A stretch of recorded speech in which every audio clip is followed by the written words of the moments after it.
Good evening, everyone, and welcome to tonight's Boys from the Baltic Star. And there are four boys tonight. It's very, very exciting with a whole range of facial hair between us because that's just the way we roll. It's Saturday night, and on Saturday nights, we do a whole range of things. And one of the things we do is we play a game called Those Dark Places, which we absolutely love, an industrial sci-fi game. And we are blessed this evening to have the writer of that, and I lose track of how many games. We'll go into it in a bit. We'll go into it a bit. But every week, it seems, this genius mind comes up with another game, another series. It's mind-boggling. I'm always in awe of how he works, and you guys watching are in for a treat this evening. He killed us. He killed half of us last time he was on, so I don't stand much for my hopes. Okay. Yeah, it was. We were on Watsits. That's what I didn't like. We got turned to space Watsits. So I don't hold out any hope at all for this evening. Divya, he's informed us that it'll be maybe a couple of hours. We'll take a break in the middle. We'll see how it goes. So please feel free to stay for as long or short as you want. 5 minutes. There's lots of things online. We just appreciate that you've given us a try. If you want to lurk, please feel free to lurk. We love our lurkers. If you like to chat, please chat. We love our chatters. We keep our chat quite chill and friendly. If we're not busy at any one time, we might interact with you a little bit on stream. Any good ideas to the three of us, especially on the left, on how to not die, we will listen to. And we might incorporate. Don't say anything. No trickery on chat. No trickery. Remember, we're your friends, not him. He's the vicious evil one. So don't listen to his honeyed words. It's how we treat all our guests. Welcome. Don't worry, John. And welcome, John. If you want to spend any points, click on the red sun. Spend some of your Imperial credits. Because it's sci-fi and it's very important. I've bought in Get to the Locker. Bought it back from my Alien Isolation days, which is wonderful. The sound's not working. That's very disappointing. Don't spend that for some reason. The sound's not working.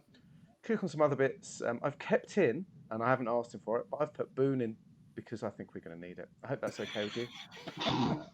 But I haven't even asked him. Like, please have a How Boone. many games do you think I'm going to run? Thanks for coming. We're on for 20 minutes. Everyone go to bed. So click around and find out, I guess. See what you like the look of. Well, that's all from that there. I'll quickly introduce us down here and then introduce our esteemed evil guest, and then I'll hand over to him to get going. My name is Luke. I'm in the top left-hand corner this evening. Hello. It's a pleasure to be here. I wasn't here last night. My two wonderful colleagues played through half of a fighting fantasy book. They're still alive, which I'm very unhappy about. But so be it. That's why I kind of hope we all die tonight, just so that you two get your comeuppance. It's much deserved. The man directly below me, there he is my brother from another mother. He is the Floofmeister General and the housewife's favourite. He is the man with the finest quiff on the stream. He is the magical Ewan. Good evening, Ewan. How are you? Hey, Luke. I'm in two minds tonight. I'm very excited, of course, to be here. I'm very excited that our fighting fantasy characters are still alive. I'm very happy that our wonderful guest John is here, but I'm a little bit disappointed that the lizards have been removed from the points redemptions. But all in all, I'd say life is good. Oh, that is good. Well, life was good until... there he's back. Life is good again. Oh, no, he's gone again. Oh, no, he's back again. Life is good. Life is good. Life is good. And it's always good when you're around, Ewan. And thanks. But it gets even better when the man below you is around, because we struggle without him, because he is the smartest man in any room. He lives his entire life in the Twin Peaks dream sequence and is flanked at all times by half a dozen Eastern European men, topless, heavily oiled, that carry his curtain around so that he always looks like he's going for a passport photo. He is the man, the myth, the legend, Ben. Good evening, Ben. How are you? I'm well, thank you. Very much looking forward to this. It's always fun to play a game that's new to us. This should be enormous fun. Good. Again, it's always a pleasure. We're all very excited. It's nice when the three of us get to play all together. It's very rare when one of us isn't GMing, and it's an absolute treat, especially when it's the writer of the game we're playing. Speaking of which, and I'm skipping past there, there's a map that we're using in the middle, and it was created by Roll Generator.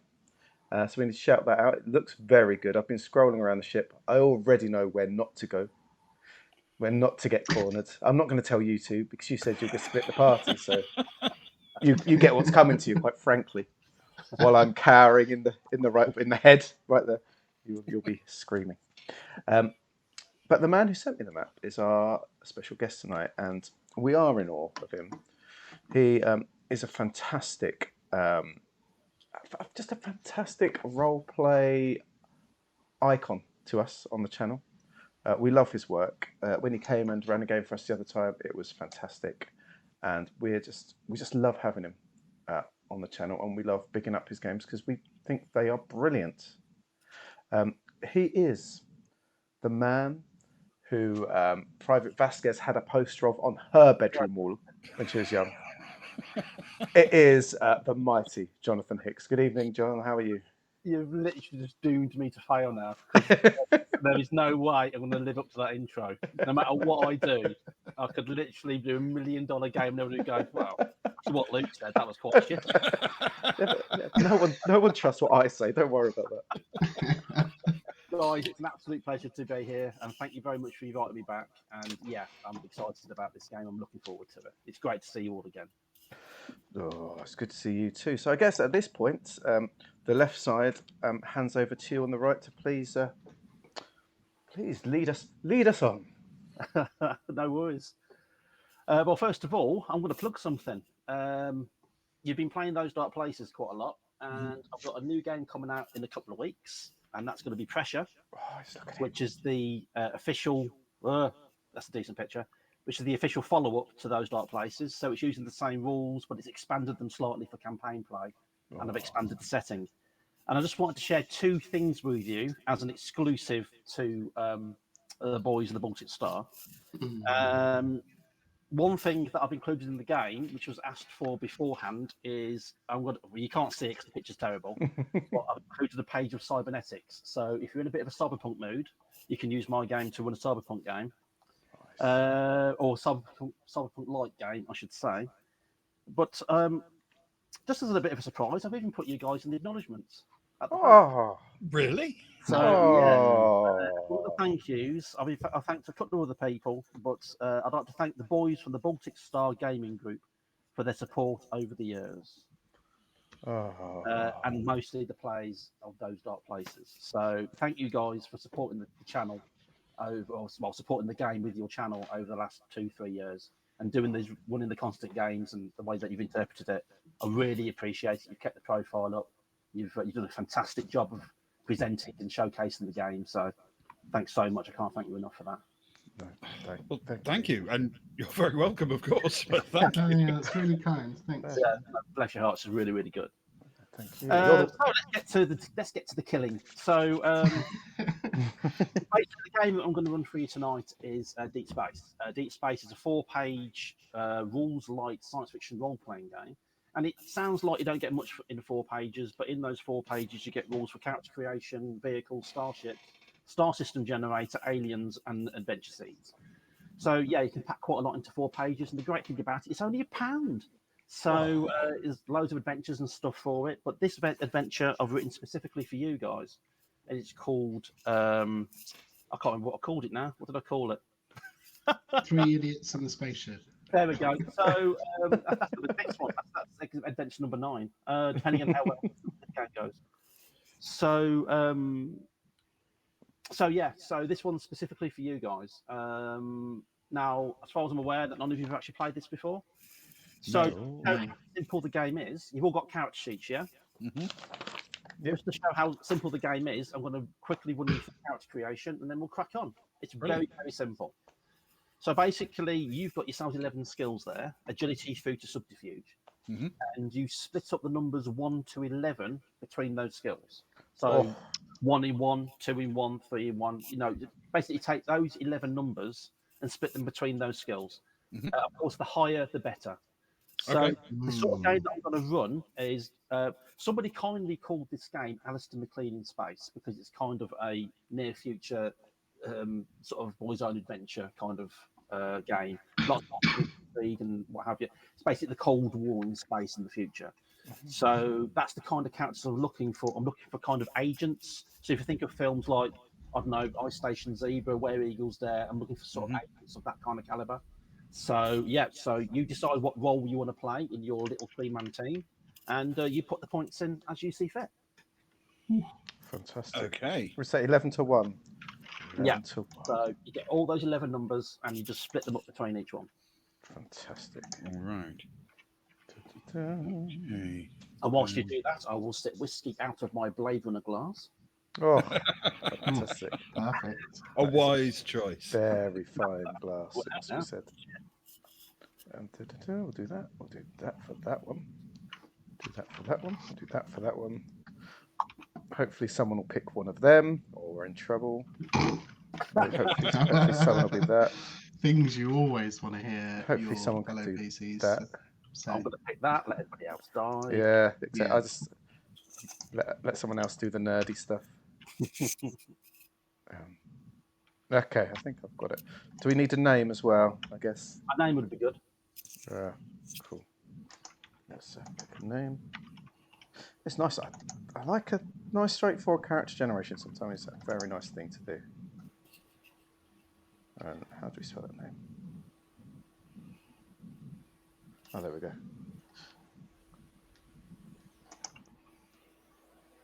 Once you've done that, if you want to work out your hit points, it's basically 12 plus whatever you put into your strength score. So add 12 to your strength score, and that's your hit points. Whoops. Oh no! Welcome to the club. 12 plus strength. Okay. Lovely. All right. 15. Oh no! Oh, you beat me, Ben. Oh no! I'll put it this way: the average damage roll for a normal pulse pistol is 1d6 plus 6. So in the highest roll that you could make with damage, you take 12 points of damage with just a normal pistol. So Okay. So yeah, the higher the better. So I can essentially ride out one shot. Yes. So well, we've all done. That's better than most. So Yeah, there you go. you just don't want to get shot by a rifle. So No. Okay. that's Bad. 12 plus 6. Okay. To be fair, that's also one of those guidelines for living that I follow in real life. What, not getting shot? Yeah. Not getting shot by a rifle, specifically. Yeah. Yeah. I find that it's a health benefit. Yeah. People that don't get shot tend to live longer, I notice. It's true. Yeah. I've heard that if you don't die soon, you live longer. I don't know. I'm no scientist, but Just rumours, I've heard. Just rumours. I don't think enough research has actually been done into the life extending power of birthdays. Yeah. I've noticed that if you have lots of birthdays, it's good for you. Yeah, you tend to live longer. Yeah. Oh, can I have some names so I can put them in the bit of graphics at the bottom? Is that okay? Can we do that? Yes, absolutely. Looking at my character's choices. Oh no! Um, Don't tell me my strength is highest at 5. We're doomed. it's definitely higher than mine. Put it that way. Oh, no. Yeah. Oh, it was a fun start to the game. It's all right.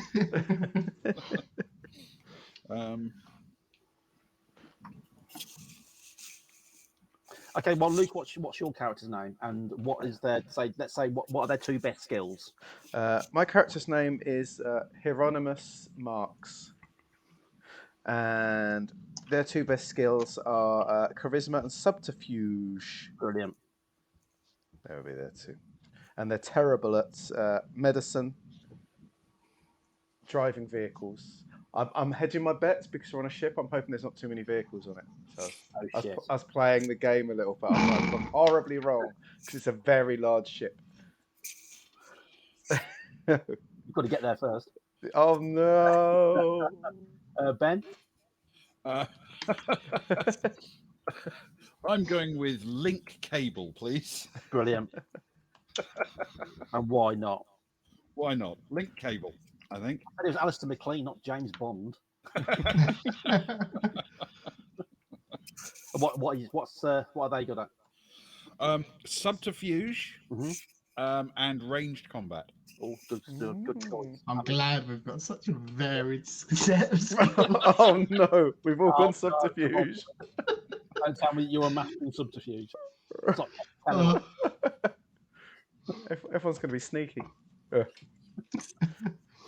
Amazing. You got a character name, Ewan?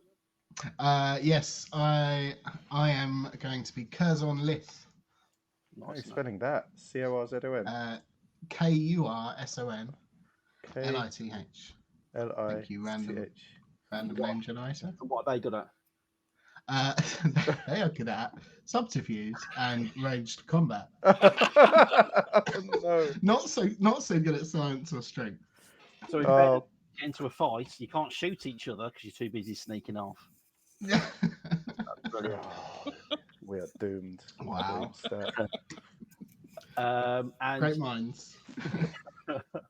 you will get some equipment to begin this game with. You'll get a communicator each. Mm-hmm. One medical pack. Mm-hmm. One pulse pistol. Mm-hmm. And where's the armor? And a flat vest. A flat vest will reduce any incoming damage by D4. Oh, good. Which is handy. Good news for you. D4 protection. Okay. Yep, very useful for us. I can't believe that I'm the tank of the party. Terrible. What has it come to? And the face, probably. Yeah, both things. It's a fantastic Tank and award-winning batsman. You're too kind. fantastic tank 'cause you don't see him coming with that subterfuge score. Exactly. I'm just only there. So that was what, about 8 minutes? So there you go. You've just created 3 characters for Deep Space. Fantastic. That's wonderful. Now, it's a very simple system. Basically, you want to do something. You let me know what you want to do. We find a skill that suits it. You roll a d12. You add that skill score to the d12, and your target number is 13 or higher. That's it. Okay. That's the game system. For combat, it's all opposed rolls. So hand-to-hand, it's opposed close combat skill. For any ranged combat, it's the combat skill against the target agility skill. And you basically just roll a d12. And if you roll, whoever rolls highest wins. If it's a tie, you just re-roll. Okay. And that is the game system. Very quickly, there is in the optional rules, there are extra skills if you want to choose one between you. Or, one each. Ooh. And what an extra skill is, basically a skill of your choice. You can just make it up off the top of your head. And it's automatically given a score of 6. So you can choose whatever you want. A lot of other gaming groups have gone for things like observational skills, like a spot hidden skill or a perception skill, and they've chosen that at level 6. So if you want to choose a skill, something special, it's got to be specific, but it's got to be non-game breaking. So you can't have breach vacuum or short range plasma explosions. You know what I mean? Sure. So, they can't be superpowers, basically. sadly not. Flying, one guy decided one day to use gigantic wind for some reason. I'm not too sure what he meant. Luckily, the skill never actually came into play. So, so there we have it. So if you want to choose a skill, like I say, a lot of gaming groups are choosing things like observational skills. I've done about 3 different versions of this game. There's this one, there's Department X, which is my X-Files theme game, which has an investigation skill, and Night Stalkers, which is my Call of Cthulhu inspired version of it. So, which is quite good. But in this game, it's a separate skill that you can put in.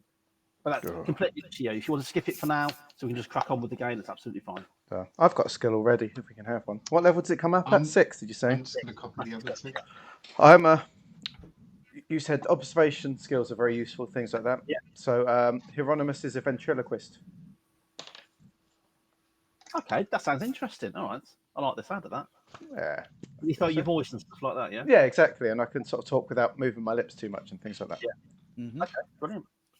I think for Link Cable, he would like hacking computer skills, something like that. Brilliant.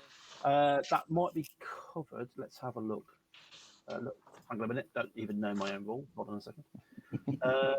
Yeah, that's fine. That's something quite specific. So yeah, that's absolutely grand. You can use that. Excellent. Well, that would normally come with the science, but no, that's absolutely fine. Okay. If it's specific hacking, then yeah, that's grand. And for Curson, could I do something like the? I mean, I know the opposite of observation is subterfuge, but can I do like hiding small objects or like Sort of disguising? palmistry. That's palmistry. What am I talking about? Yeah. Green palms. Sleight Oh, of hand. no, we're all gonna die. Yeah, that's fine. Yeah, do that. Yeah, I mean, again, that comes under subterfuge. But if you want to do something quite specific, like pickpocket, sleight of hand, then yeah, by all means, pop that in and give yourself a skill six. Excellent. And there we have it. That's it. That's all your characters done. And if there's any more questions, and then we can crack on. Let's go for it. Okay. Welcome to the year 2140.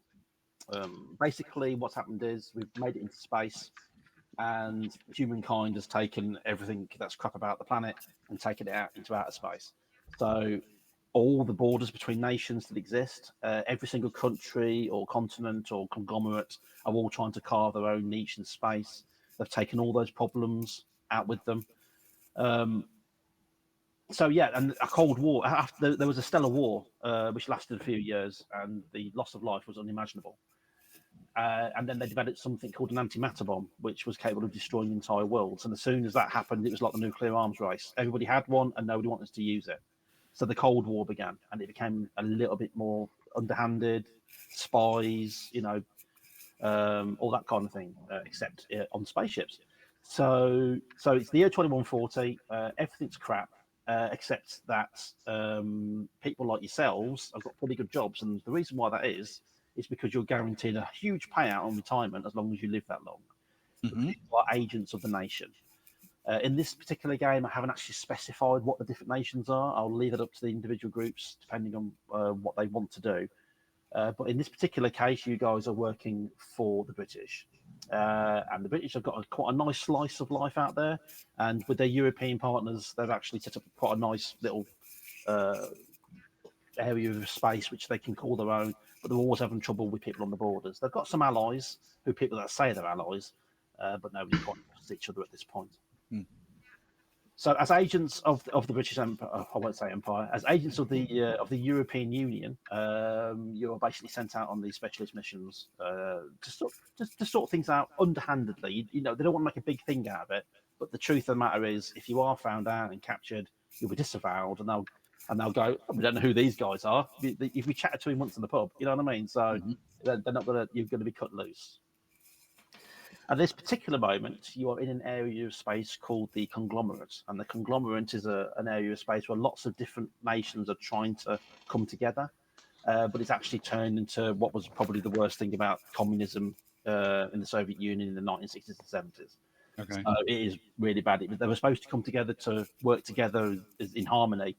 And as is what happens many times, some people took control and they're abusing that power, and the people are suffering for it. So they're quite a closed community. At this particular point, you're all stood in a queue waiting to go through customs to get onto this planet. You're on an orbital station, and you're waiting to get into this queue to go through customs to get on the shuttle to go down onto a planet or wherever you need to go while you're there. And there's a tenseness in the air because something's happened recently. There's a tenseness in the air. And everybody's looking at each other quite shiftily, a little bit worried that something's about to kick off. And that's when we have a bit of a flashback, basically with your commanding officer. This big, tall guy. He's sort of sat you down in a smoker room, everybody's smoking cigarettes. There's a sort of low-level light in there. It's very Ridley Scott. So it's like a big round table. It's just you three and him, and another guy stood in the background like Cancer Man out of X-Files, just smoking, sort of listening, sort of keeping himself to himself.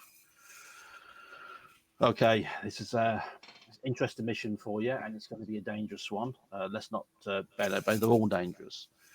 Basically, you'll probably remember, although you probably won't, after a battle over Pelham Prime, we lost a Absolution class battle cruiser called the Carmichael. Good ship, got captured by the conglomerate, ended up wandering onto the wrong side of the border because of a navigational error. Well, at least that's what we think it was.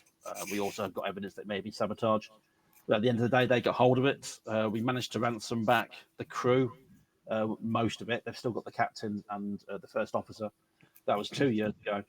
And from what we understand, they've spent the last 2 years stripping the ship down. Recently, one of the officers that was released over the last few weeks has come to us. And it turns out that that's Agent Solon is his name. And apparently he's come to us and let us know that he's actually an intelligence officer. And they were gathering intelligence on the border before they got captured.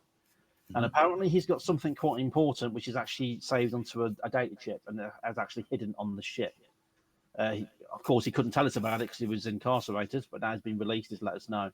And we're going to need you three to get on board the Carmichael, get down to the robotics lab, find where he's hidden this chip, and bring it back.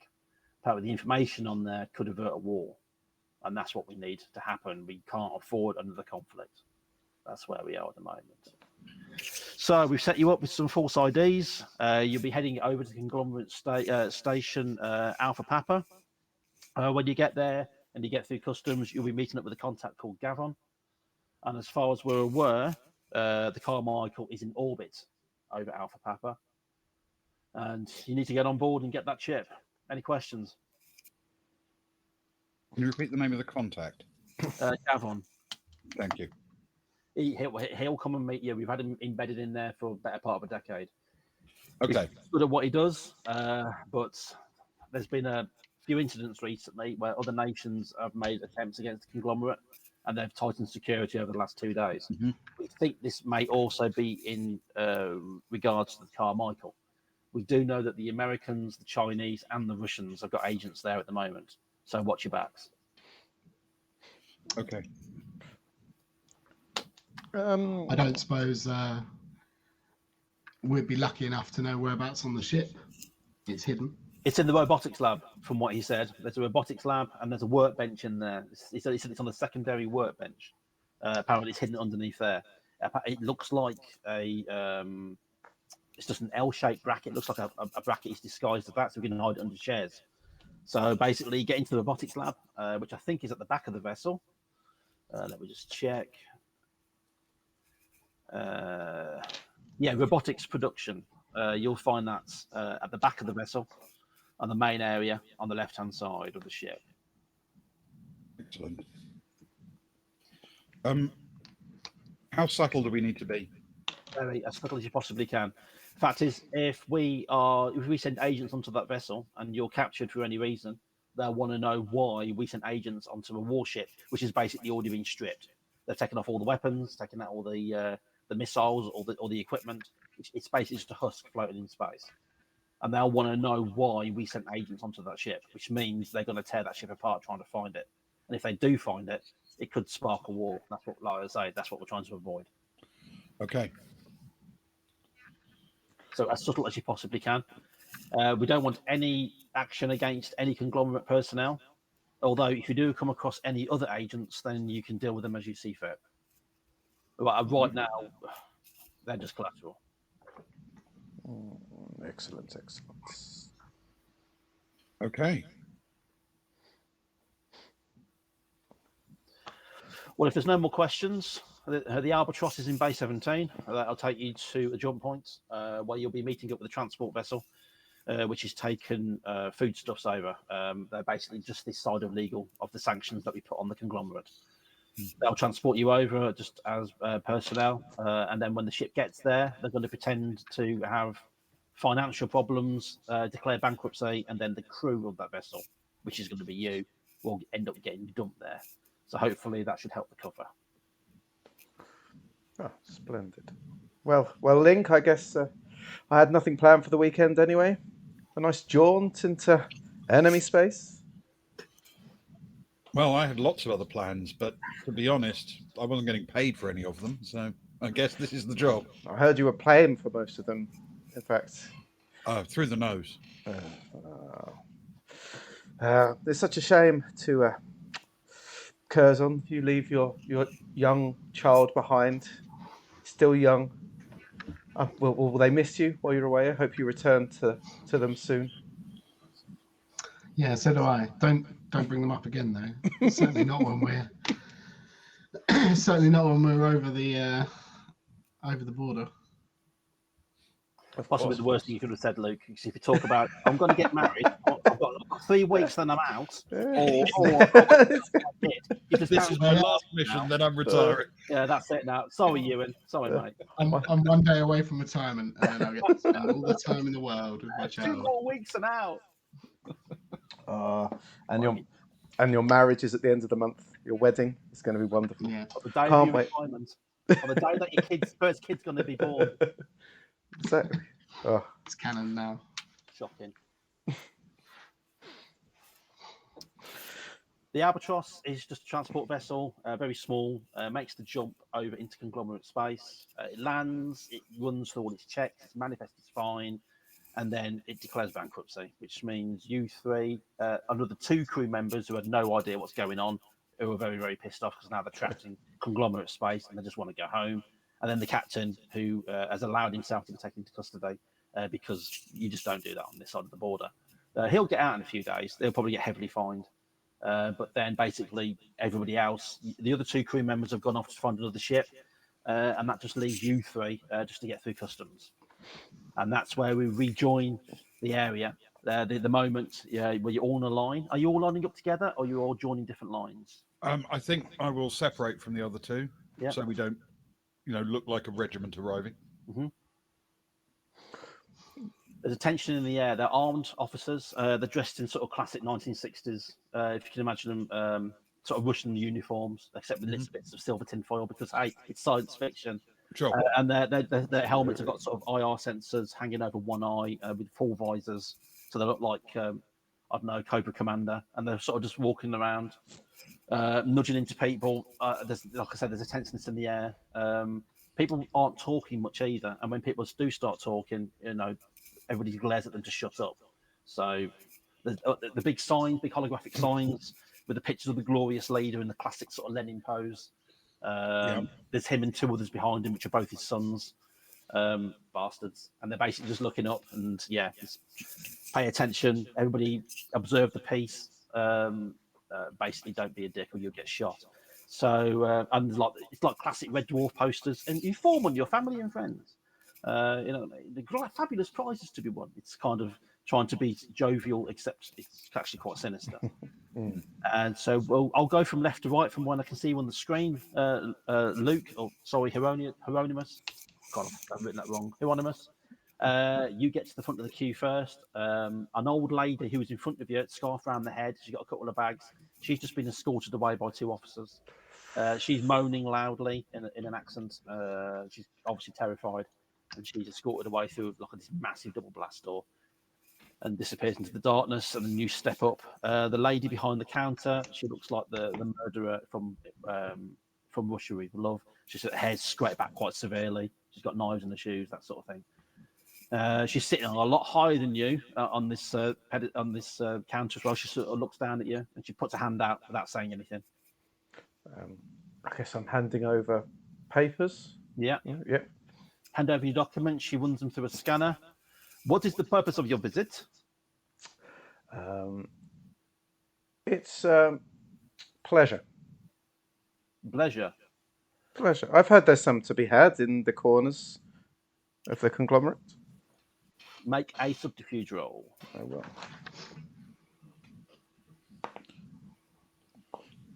So yep. Yeah, and you've got to speak 13. 10 plus 8 is 18. Fantastic. She nods. She runs the scan. She takes out a hollow stamp, pops it on, hands you back. You may go through. Thank you very much. Have a lovely day. Sort of watches you go past. Turns to the next person. And your queue, Ben, you sort of get to the front. A guy's just been passed through. Big, huge, hulking, officer-looking guy. They barely look at his papers. They just go, yeah, off you go. Obviously, a mate. He goes walking through. He's basically just pushing his way past people. He's got like an army pack over his shoulder. You don't know where he's just come from. There's quite a few of those, actually. Like returning soldiers, almost. He goes through the line, and you step up to the podium. The man looks down to you. He's got a big, thick beard with strips of grey going through it. It's almost like Mr. Fantastic. He sort of looks down at you. What is the purpose of your visit? Mostly accidental, I'm afraid. Stranded here briefly because the ship I was on became bankrupted in flight. You came on the Albatross, yes? Yes, Understood. Papers, please. and obviously I will hand over my ID.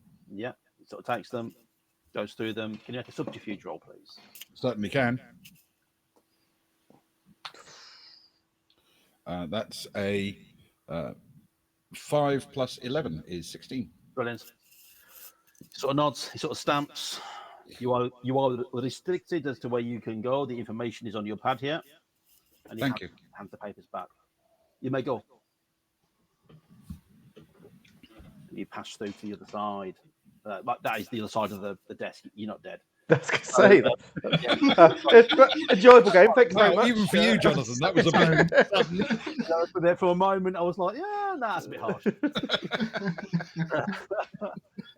Goes on. You didn't even make it that far. You get shot on the head and killed. So you get up to the counter. The person there's like a couple in front of you who are trying to like literally keep their heads down, hand the papers over. They sort of go through. They shuffle through. The officer sort of watches them go, and then leans behind him where there's a suited soldier, mumbles something to them, and then that soldier goes off and starts following the couple in front of you that's just passed through. Okay. You step forward. The guy behind there is quite wiry. It looks like he's not eaten in about 7 days. Got big sticky out ears, little thin strip of a beard, pale as hell, sunken eyes. He looks like he's been out on a bender. And he sort of looks down at you. Papers, please. Trying to make each one of these people as different as possible. Curzon hands over their papers. He sort of takes them, sort of standing. What is the purpose of your visit? I was here on the Albatross bankruptcy. I Ah, was learning the ropes. I haven't eaten in days. I'm starved. I just want to get some food and get home.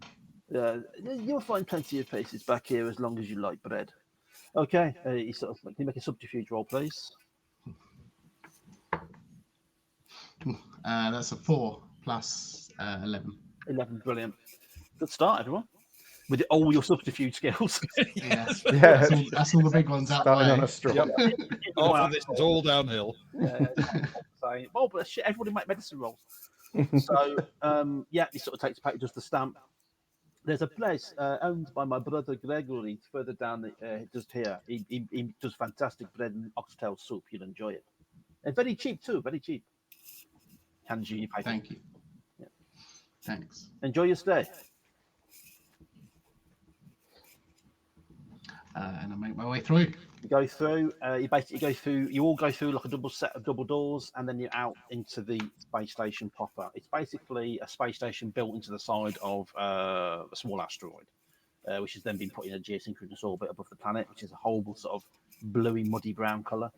It's a big industrialized planet, and you're basically under a dome now. And as you sort of step out, if you look up, you've got the planets above you. You've got dozens of ships in the area because it's quite a large hub for vessels coming in and out. And it's basically like an oversized airport lounge, except it's really, really dreary. Because, it's just depressing. You've got the banners up for the rolling house. Again, you've got the big holograph in the centre, slowly rotating of the glorious leader and his two sons, about basically talking to you.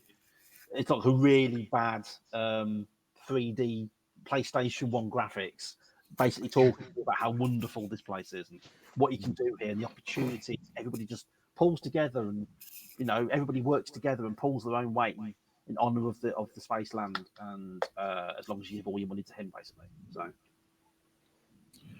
Okay. all join up. Yeah. Yes, I think so.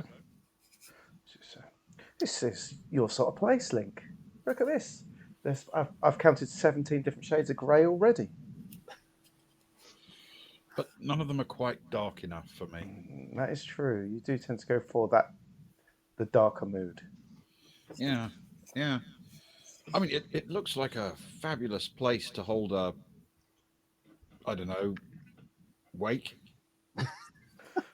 If your wake is being attended by a full military police escort. I've never been to one that hasn't, but then I keep lousy company. So, can you spot the ship from here? I'm going to glance up at the sort of the sort of glass parts of the dome, whatever we can see through, and see if we can actually spot the Carmichael. No, you can't see it from here. There are shipyards all around this planet, really old ones. So a lot of them were out of service and are still being or are being just repressed into service. So they're not really fit for purpose. But no, it's going to be out there somewhere. But the military presence here is actually quite large. There is 2 warships that you can see outside the dome, older models, but still quite effective. A couple of patrol boats going around, and the amount of police and military police in this auditor in the lounge alone is quite overwhelming. It's almost more military than there are people passing through. And they're on every door. They're all basically wandering around, and then out of nowhere, suddenly this short guy walks up, flat cap, sort of turned backwards. He's not dressed smartly, but he's dressed a bit more smart than everybody else around here. He's got a long coat on. He kind of walks up. He looks a little bit bedraggled. He's got an old school cigarette, which he sort of steps forward with a filter and everything. With little holographic advertisements running up the side of it. He sort of walks up and has anybody got a light? Eddie, if you've got a light, please. I immediately pull out a lighter and light his cigarette for him. As he leans forward, he just goes, "Thank you, Link." Ah, the eagle flies west at night. But never roosts where the crow shits. Yeah. Oh, Curzon, that's all we need, a poet. You made it through customs, that's good. And in case you're wondering, I am Gavon, by the way. I was figuring. We can drink here. It's a nice place. It does a fantastic oxtail soup and bread. One of the customs men's brothers owns it. Come and sit down. Excellent. I enjoy oxtail soup. It is good here, although it's not real oxtail. Please don't ask. We don't have a cockroach problem, put it that way. Please take a seat. Excellent. Yes, I will follow him and sit down, of course. The teas are served like Turkish teas in the little sort of glass cups, tiny spoons and bits of sugar and what have you. It's really, really lovely, sweet tea. Very nice indeed. And yeah, the oxtail soup actually kicks ass as long as you don't ask where it comes from. He sits down. Did you have a good journey here? Yes. Well, too bad. I mean, journeys are always short when you're worried about where you're going.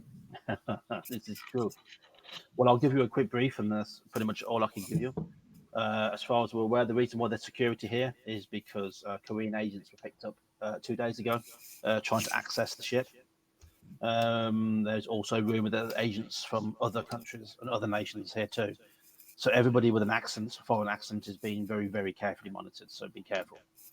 The Albatross going bankrupt was a good idea from your intelligence agency.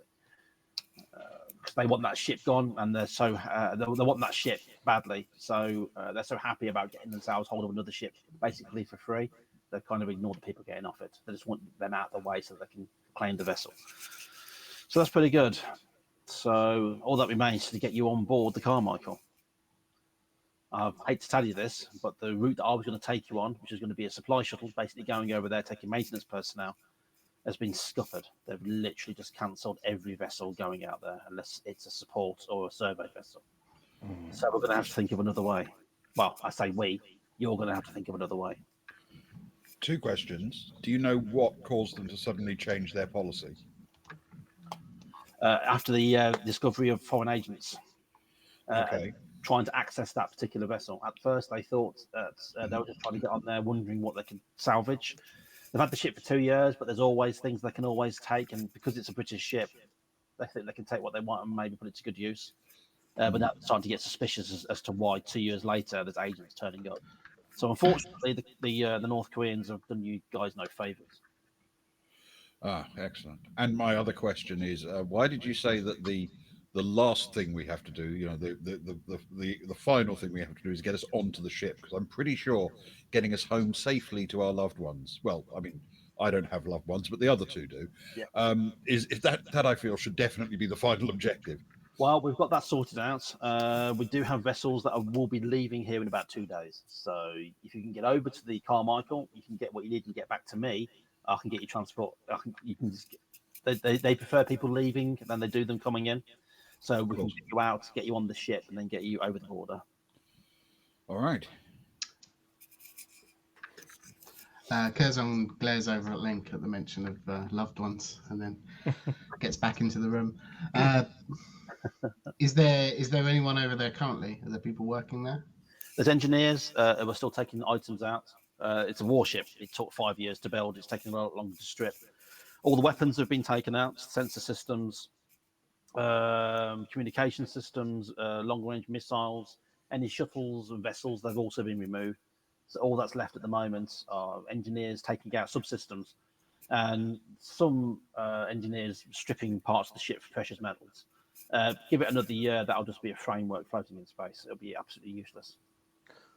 How heavily are engineers policed and checked? Do they have to provide a lot of paperwork, or do they just turn up in a hard hat, for example? A lot of them are contracted. They've literally been pressed into service, depending on what their role is back on the planet. Some of them have been brought up from the service. What are you thinking? If the easy ways over there have been put an end to, but there's regular ships over with whole teams of engineers, maybe finding ourselves among those engineers would ensure both a route there and a route back. You'd have to get you a permit to work. You'd have to have work papers. You'd have to have accession papers, and you'll need admission papers. I mean, they can be forged, but I mean, it's not going to be cheap. But then again, we want a limitless budget with the British nation. So it's true. What about, say, food supplies? Some oxtail soup and bread. There were always supply ships going over. They don't. The canteens have been stripped out, so the supplies have got to be shipped in. We could do both. So, what are you thinking? Getting you on a ship to get over there, taking supplies over? Maybe we could stow away if we can't dress up as an appropriate worker.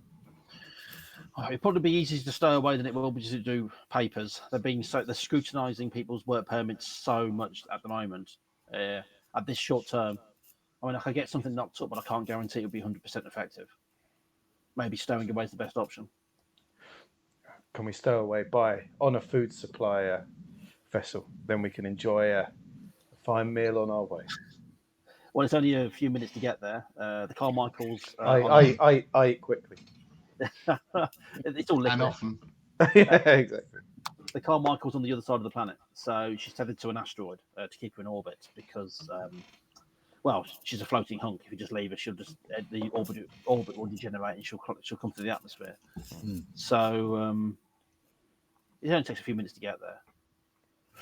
Okay, let's see what we can do. I know that it's all out of Bay 12, where everything's flying out. So yeah, if you can get on a ship in there. There's 2 engineering ships and 1 supply ship. They're always coming and going. It's a big ship. There's even though there's a lot of crews out there, the ship itself used to have a crew of a couple of hundred, so you could probably walk around the ship without bumping into anybody else. Ah, fantastic. Sounds good. So to Bay 12, look what we can do. Get sneaky, and see what we can stow away on. All right. In the meantime, I shall contact my contact, find out if I can do some fake permits and papers. Just in case you can't get onto a ship and you come back to me, hopefully I'll have something ready for you. All right. Where can we find you if we need you? I'll be right here. Enjoying some soup. I am the guy that owns this place. The guy in customs is my brother. You were told by intelligence to go to Customs Bay 7, yeah? You weren't, were you? No, obviously not. Customs. Okay. Well, you all got through anyway, so let's just keep your fingers crossed that you weren't too heavily noticed. At least we know for our next trip. Wonderful. Thank you. Gavon. You've been a lot of help. No worries. And good luck to you. If you need a safe house, if you need equipment, you come and speak to me here. Okay. All right. Thank you. And I'm going to say, so we need a postcard of Customs Bay 7, which is so far the most welcoming place we've found here. to send back home, and we need to find ourselves go and do a little bit of scouting around the supply run ships, don't we? Do you suggest we split up once we've come up with a plan to stow away and hedge our bets, or stick together in case something goes wrong? Truthfully, I'd say stick together. I've never told you this before, cousin, but I'm afraid of loneliness. I need human contact at almost all times to keep me brave. That's a good point. I was thinking more that if we split up, that gives them 3 different chances to find one of us, as opposed to one chance of finding all 3 of us. And if they find one of us, they'll immediately go looking to see if there are any others. Yours is much more tactical reason. If there are 3 ships, then that might not necessarily be an issue. But I concede the point. Let's go over to Bay 12 anyway and have a nose around and see if this will be possible, or if we'll need to come back and beg for papers. All right. I don't know how easy it is to sort of meander around and wander past Bay 12 and it is. I mean, if you imagine like an airport, you go down those long corridors where you've got the access to all the different jets. It's basically like that. So you go, and there's lots of people going up and down these corridors. It's a bit strange because you imagine a science fiction place like this, it's just big steel corridors, people walking up and down. But it's like an amalgamation of street vendors and a space station. So you've actually got like market stalls going down the sides. Gotcha. There's actual fires blazing as well, where they're cooking stuff for people and all sorts. It feels very rustic. The smell down here is a mixture of sort of hemp, sweat, and hamburgers. So it's a bit peculiar, but it's a weird homely feel to it actually. As soon as you get out of the airport lounge sort of area and heading down these large corridors, and these are big, wide, sort of cathedral-sized corridors. It feels there's a bit more of a homely feel to it. People here are a bit more friendly as you get into the space station proper. Yeah, this is where you actually find the working men and their families and their friends coming and going. So there's probably, I don't know, probably a better part, maybe 500,000 people on this space station. It's basically a small city where a lot of people are living and working. Like I said, the ships coming through here all the time. So this is just like the city centre. So as you're sort of heading down the corridor, you'll see lots of people. People are sort of dressed sort of the same. A lot of people are, but because it's an amalgamation of different culture, of different nations, are all trying to work together. Yeah, you've got lots of different things. So you've got different kinds of food, different cultures, lots of different languages and different signs. It's nice. It's actually quite pleasant. It'd be nice if the actual system worked and these wankers in charge hadn't taken over the way that they did. Sure. So and people are sort of just getting on with their lives as best as they can. And there's somebody actually selling real beef. So, and that's got the longest line. Insane. It's probably that grown, but at the end of the day, proper beef sales. Yeah. So people are it's okay. It's a bread line, of course. So we can effectively quite easily blend into the mass of humanity coming and going. We won't stand out. The work clothes that you guys, the engineers and what have you, or the support clothes that you guys have got on, there's loads of people wearing those exact same clothes. So you've literally, other than your packs over your shoulder, with the name of the albatross on the back of it, you've pretty much disappeared into the crowds. Excellent. Get down to Bay 12, it's a different matter. The closer you get, there's like a cordon around the entrance to the actual bay, and they've set up a laser grid. You don't know if it's lethal or not. It's probably just an electric shock it gives you if you try to cross it. And there's a security gate, and there's a pass, and there's 2 soldiers there, one inside the little guard hut. And looking inside, the doors are permanently open. Looking inside, there's 4 supply ships parked in there. Only one of which at the moment it looks like it's being loaded.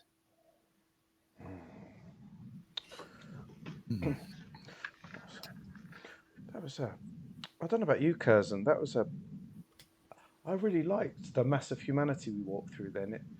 It took the edge off what is clearly a very important mission. That smell of hemp, sweat and hamburgers. Reminded me of all that time we used to spend in your bedroom when you were single. I did think of you as we walked past the walked through the busier I area. thought I saw you smile. It's not often that someone in our line of work drifts off into a daydream, but for a brief moment, I caught myself. Simpler times indeed. But your young child is beautiful, and must be missing you badly. Let's just get this done, and then I can get back to them. Oh, absolutely. I'm going to feel so bad if Ewan dies now. My time will be served, and my retirement plans will be well in hand. I can move across the galaxy from ship to ship, no papers. When you say retired, do you mean literally retired and not like replicant retired? Retired. I'm a little bit nervous now. Who knows at this point? I'm nervous for you. I think, to be fair, that's up to the die roll, so we'll never know. So basically what you've got this main double doors, which are really, really large, about the size of like a cathedral sort of door. Like I'm saying, everything here is huge. And then in front of that, you've got like a semicircle hoop of laser fence with a little guardhouse at the apex of it. And by the looks of it, that's the only way in. But it looks like to be sort of venting and sort of service areas to the right and to the left on the outside. They're sealed, but on the outside of the fence. Could I check out? Could I have a look around to see if you could probably get to one of these vents without it being too obvious to people? Like it's not directly under the nose of a guard or something like that. Yes, on the right-hand side, and what you've got is these massive, thick pipes, the size of the width of a car, coming out and then heading up into the ceiling, little massive sort of vent pipes. And then the access vent is, the maintenance vent is just on the right-hand side of that. But by the looks of it, it's actually sealed by what looks like a security control pad. Well, gentlemen, I've potentially found a way in, but we're not doing that by brute strength. That's going to take some know-how to even stand a chance. Any chance I can have a go at hacking my way in? Yeah, you can probably flip the panel, maybe run a bypass, Hudson. So yeah, you can flip the panel and sort of do it that way. All right, I'll give it a shot. If the other two can keep a lookout for me and make sure we're not obvious. No worries. There's loads of there's an old sort of market cart there as well. And there's loads of boxes and bins and stuff. Looks like it's just used as a dumping ground for crap. And the actual pad itself is really old. I mean, this is 40, 50 years old security. The station itself is about 60 years old. So, and you can tell, you can smell the mold in the air. You can see the mold coming down from the air vents and the air conditioning. It reminds me of your bedroom, Curzon, when we were young. And over there's a long string with loads of old socks hanging off it. So yeah, we can keep this analogy going for the rest of it. So without a partner's touch. Yeah. Oh yeah, you're getting married soon. Congratulations. So you head up. Okay, Ben, make your roll D12. Add you got a hacking skill, haven't you? I have. So D12 plus 6. Yeah. Okay. That is a 16 total. Brilliant. You open the panel. Yeah, it's dead simple. It's literally each you've got the 10 numerical keypad points going into a single wire. It's dead easy to take them out and then just twist them about. And so basically you've set it up so it looks like all the keys have been pressed, and then for whatever reason it overrides the system. It's so old and shit, it's unbelievable. But yeah, okay. Dead easy. Meanwhile, the other two are keeping an eye out.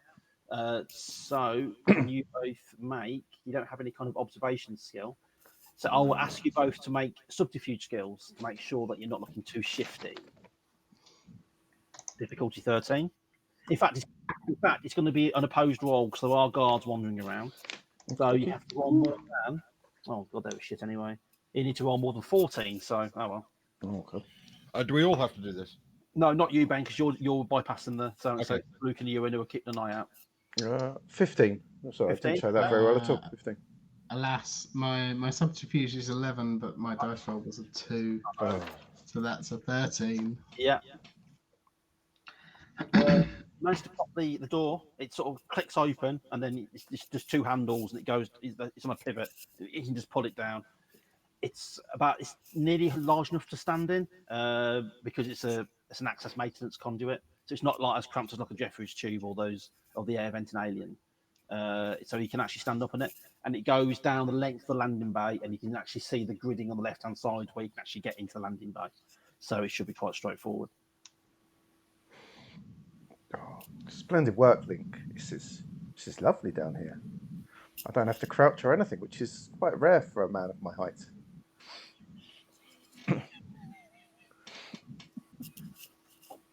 Who's going first? I guess if I'm by the door, I will go through. Brilliant. Ben, you step in, you start moving forward as Luke and Ewan step forward. Halt! An officer he's coming through the bits and bobs, sort of moving towards you. He's got like a blaster rifle slung over his shoulder. He's not holding it threateningly, but it is hung down on a shoulder strap, in sort of right to left, and he does have his hand on the grip, even though the barrel was pointing at the ground. He sort of goes walking forward. Is there a way to? Would it be blatantly obvious at this point if we were to close the vent that Link has just gone through without going through it? You have to do it pretty quickly. So I'll say if you can make an agility roll, a D12 plus agility. Well, that'll be you making that roll because you suggested. So roll a D12 and add the agility. Oh, that's not bad. Ooh, they're not double-sided. That's a 10 plus 9 is a 19. So my D6 is that I normally roll a D12 shape, but double-sided, so I can just pick them up and hold them up. Doesn't work for the D12. I don't know why. Yeah, that's no problem at all. So, you close it shut, and the officer doesn't see Ben disappearing today. He's coming at a bit of an angle. He comes walking over towards you. What are you doing here? Sorry, officer. My colleague and I thought we saw a rather tasty-looking rat running around the corner. Things have been very tough for us recently, as you can see from it sort of shows the shoulder bag. We've fallen upon hard times, and we were just hoping one of the stalls down the way was offering money for people bringing them supplies. Okay, make a. Or to. Oh, sorry, go on with you. What are you going to say? Can I jump in and just say, or to find work on one of these ships going out? Okay, make your roll. Both of you actually now. Both of you make subterfuge roll against his roll. What's big? You're gonna have to beat 16. Well, I've got a 21, so I'm all right. That is very good. Mine's an 8 plus 11 is a 19. Oh, yes. He nods. You see, he relaxes and he sort of relaxes his hand off the handle. I'll still need to check your papers and call this in. He goes to his wrist, presses a button, and starts dialing in. How visible are we to everyone here? You're not visible at all. It's just you guys behind him. Curzon looks over to Hieronymus, narrows his eyes. Curzon sort of clenches his fists a little bit. Yeah. And nods at Curzon as slowly he closes in on one side of the officer. Yeah. You both going for it, yeah? He's not. Yeah. Yep. Let's grab him. Let's grab him. Try and pull him, like my hand around his to go around his mouth. Yeah. In the hope that Curzon's going to do some heavy muscle stuff. Okay. Brilliant. Not the way I would put it. I don't know what kind of stream you're running here, but yeah.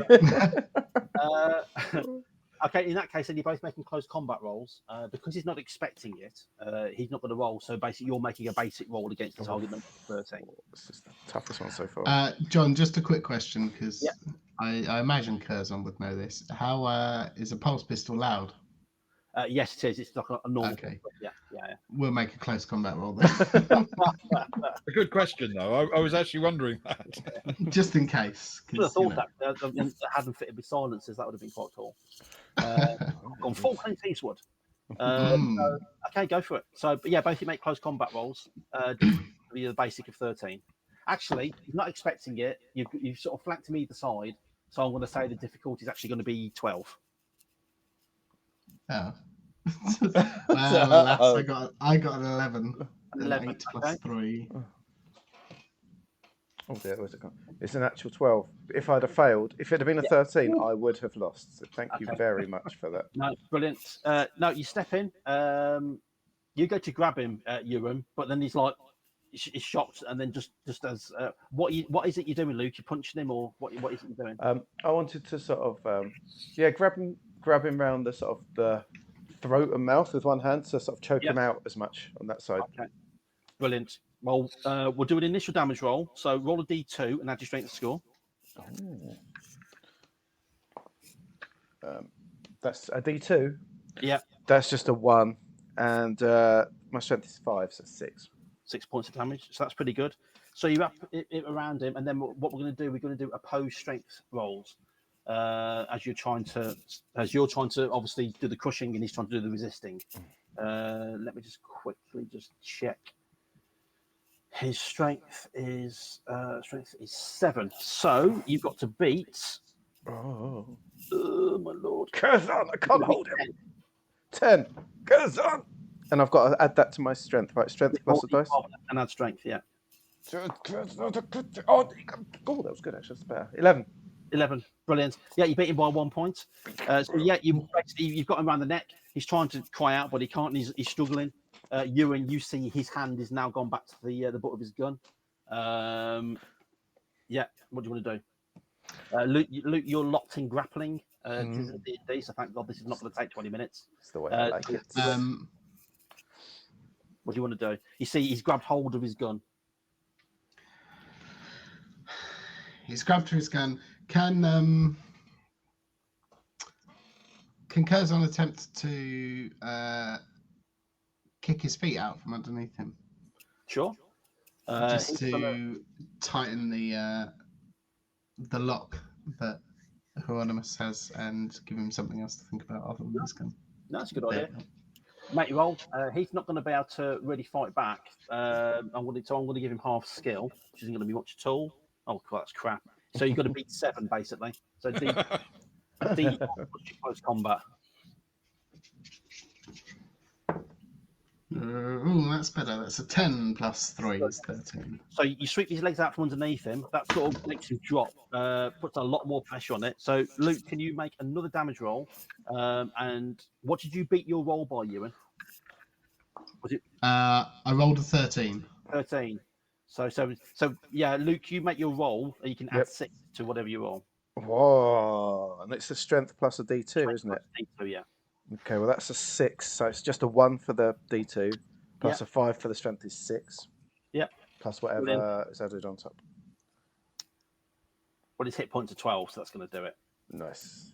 So, yeah, you knock his feet out from underneath him. He drops. How far are you going with this? Is this going to be a killing blow, or is this going to be a unconscious blow? Considering the situation that you're in. Oh, grief, the situation we're in. It's very different. If he wakes up again, we're knackered. He's dead. Kill him.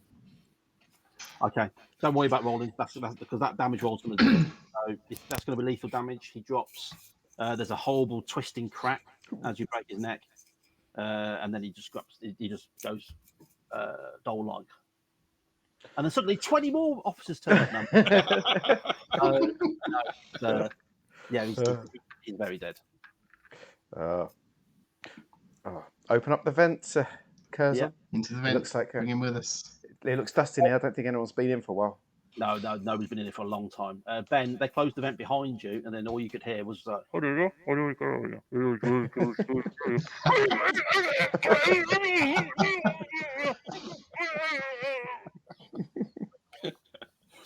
Okay. I'm gonna sit tight until they reopen the door, because I don't want to. And if I don't know exactly what's going on outside, I don't want to mess up anything.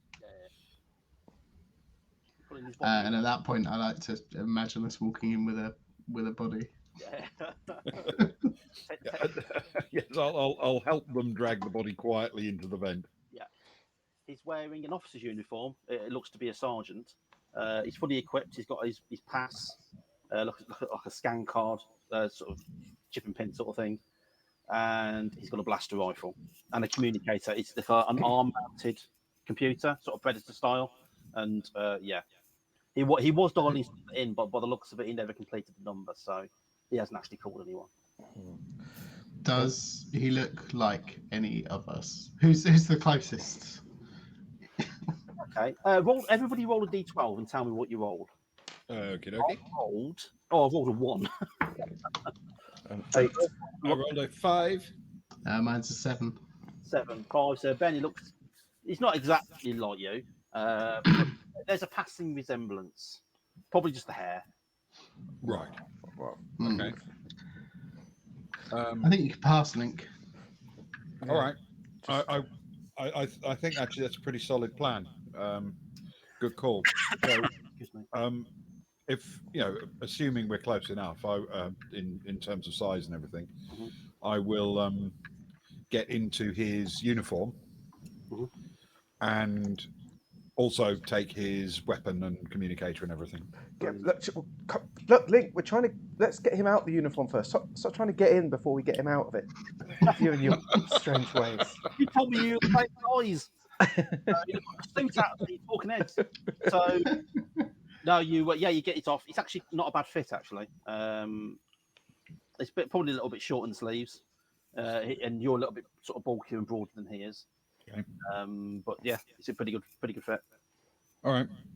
Does it come with sort of a cap or anything? Yeah, it's got a hat and everything. Right. Then I'll obviously pull the sort of visor down just a little bit lower than you'd normally expect to help cover my face. Can I just point out that in international law, if you did get caught in any uniform, you will be shot. Yeah, but we are in fact spies, so it's not going to make that much of a difference. Yeah. It's going to be a spy dressed to casual, like Steve Queen in The Great Escape, who went disguised as an American man. So now you're in this vent. There's a naked body on the floor with a very bruised neck, looking surprised. And this vent basically goes off into the darkness. It's got automatic lights, which are supposed to come on when you walk past them, but they're obviously not because it's a shithole. Right. But going down, you've got other vents, access points, I should say, which go out into the landing bay, which you can actually look through. They've all got a lot of little grids in them, which you can look through. There's about 5 of them, probably 1 per landing bay, one per landing pad. All right. So if we press along, does that mean we can eventually see this space where the 4 supply ships are? Yeah. I mean, there was, like I said, there was 2 on one side and 2 on the other. The one that was loading was the second one on the side that you're on. So it's probably the second door up. Okay. Well, we'll sort of crouch in there and scope it out and watch for a few moments and see if we can spot the right time to nip out. I mean, are people coming and going sort of constantly, or are there long gaps? It's actually automated. You've got a sled in front of the ship where there are 2 guys who are basically putting boxes onto these automated hover sleds. There's 1 officer who's just sort of sauntering around, smoking a cigarette, looking a little bit bored. And they're basically putting this stuff. There's 2 sleds. They're like scissor lifts. They're like floating scissor lifts, and they're basically just putting them on these floating boards, put them onto the scissor lifts. They're rolling around to the back of the ship and then raising up inside, but you don't see what happens when it raises up inside the hold. And then it comes back down with the boxes off, and then it rolls back to these guys again. It's an old-fashioned way of doing things. Everybody just uses like boom conveyors, which then go into the back of a ship, or they do it in these massive bulk attachments. But like I say, this is an old place. And the ship is between the arse of the ship, where the loading is where you are, and they're at the very front of the ship, probably about 30 meters away. Okay. So essentially, I'm going to sort of glance at the others, and obviously quietly. I don't want to sort of give away anything. Say, what do you think? We just sneak on, or? or we front up to them and try and talk our way on?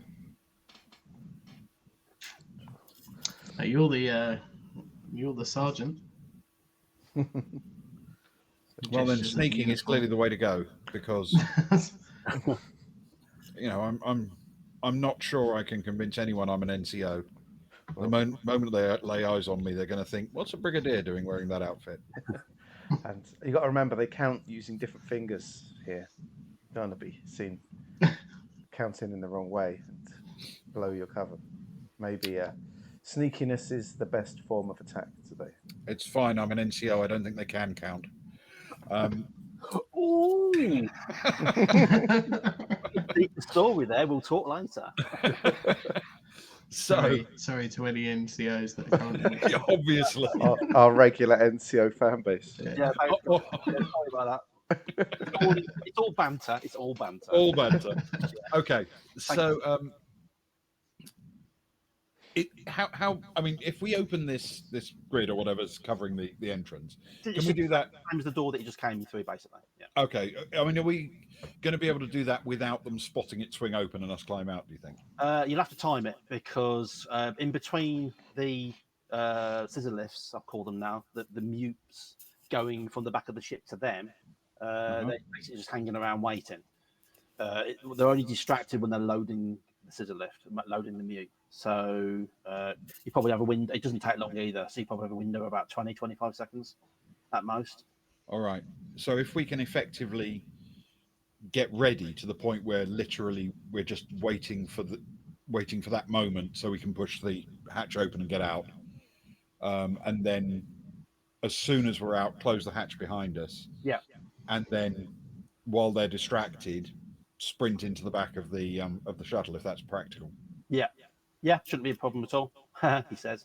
Yeah. The actual getting out of this hatch is fine, but from the inside of the hatch, you can just literally just undo the locks and open it. So there's no messing about with trying to hack it. It's just getting in that's the problem. They didn't want to make it difficult for people to get out in case they got trapped. So yeah. So as you're watching, you see the scissor lift go back, rolls back. It lifts up to the back of this vehicle. They've only got a few more things to put on it, probably a couple of ships at the most. And then they're putting like what looks like sacks of flour on the back of it. God knows what it is, but they're sort of piling all those up. And then the officer again is at the front of the vehicle. Basically, he's lighting another cigarette with a number of his old ones. Obviously, very bored. Here's your chance, basically. Okay. We will nod to each other and make a break for it. Who's going first? Go on then, if no one else has said anything. Go, make a subterfuge roll. It's 11 plus 11. Brilliant. Yeah, you're straight out there. You're a ghost, no one sees you. You go basically jumping out, running forward, and you can climb up this like a service ladder that you can get up. So to see how fast you do that, can you make an agility roll as well, please? Ooh. That is a 6 plus a 9. Is a 15. Okay, Spider-Man. So basically, jump out. You go camo straight over at the bottom, straight up the ladder, straight into the hold. No problem at all. Okay. Who's next? I figure I should go last since I'm in the uniform. If they spot me, then I may be able to talk my way out of it. Possibly. Leading from the rear, perhaps you are an officer NCO, after all. Sorry, NCOs. Luke? After me. And Hieronymus bundles out. Right. What are my 2 rolls for this? Subterfuge. Yeah. By agility. Subterfuge is just about okay. That was a 10 plus 3 is 13. Brilliant. So you hop out, you go flying over, you get to the bottom of the ladder, and then Agility. Oh, that's better. 9 plus 9 is 18. brilliant. You go up the ladder, and then you pile into the back, and that's you done. That just leaves you, Ben. So make your subterfuge roll. Okay. It's a hard word to say. Subterfuge. Yeah. It's okay. Luckily, you don't have to say it. Just do it. Was a 7 plus 11, so 18. Yeah. So again, you go Predator. You go running across. You get to the ladder, and then you make an agility roll. Agility is a where is my agility? There we go. Is a 12 plus 7, so 19. 19. Oh, wow. Brilliant. Again, are you up? So all three of you are in the back. And Ben, as you sort of get in, the last scissor lift comes up. The tray that it's on slides over into its bay. It slides back, it goes down, and then you see the lights flashing, and you hear the rumbling as the hatch for the cargo hold starts to close. And that's when you notice, in the dim light as it gets dimmer, this ship has been packed with explosives. Lots and lots of explosives. Barrels, boxes of C4. Those bags of flour are actually what looks to be some form of accelerant. It's packed full of all kinds. And this is heavy duty stuff. This could take out half of the station. I'll just drop my pen. Hold on a second. Don't drop anything. I'll get. Cigarette. That was. I was going to say that was quite nerve-wracking. Link. Could I? I don't normally smoke, but perhaps on this occasion. Yeah. Oh. Yeah, I'm guessing the chain smoking officer isn't close to retirement. Or maybe he is. The hatch sails shut, and you hear the rumbling of the engines powering up, and then you feel that slight sort of shift in your own central sort of weight. The ship is obviously moving, and then you've got lots and lots of noise from the outside, which you can kind of hear, and then you hear a massive clunking sound, and then another heavy clunking sound, and then all you can hear is the engines. You've actually out into space now, and you can actually feel the acceleration as the vessel starts heading towards its destination. And I think that's a good time to take a break. Nice. It does feel like I agree. Confronting us with explosives and a nice change of scene. Yes. Say about 10 minutes. Yeah, yep, perfect. That sounds perfect. Sounds lovely. Nice one. Right, see you all in a few minutes. Go do what you need to do, viewers, and we'll be back.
Sounds back on. Hello, everyone. We're back.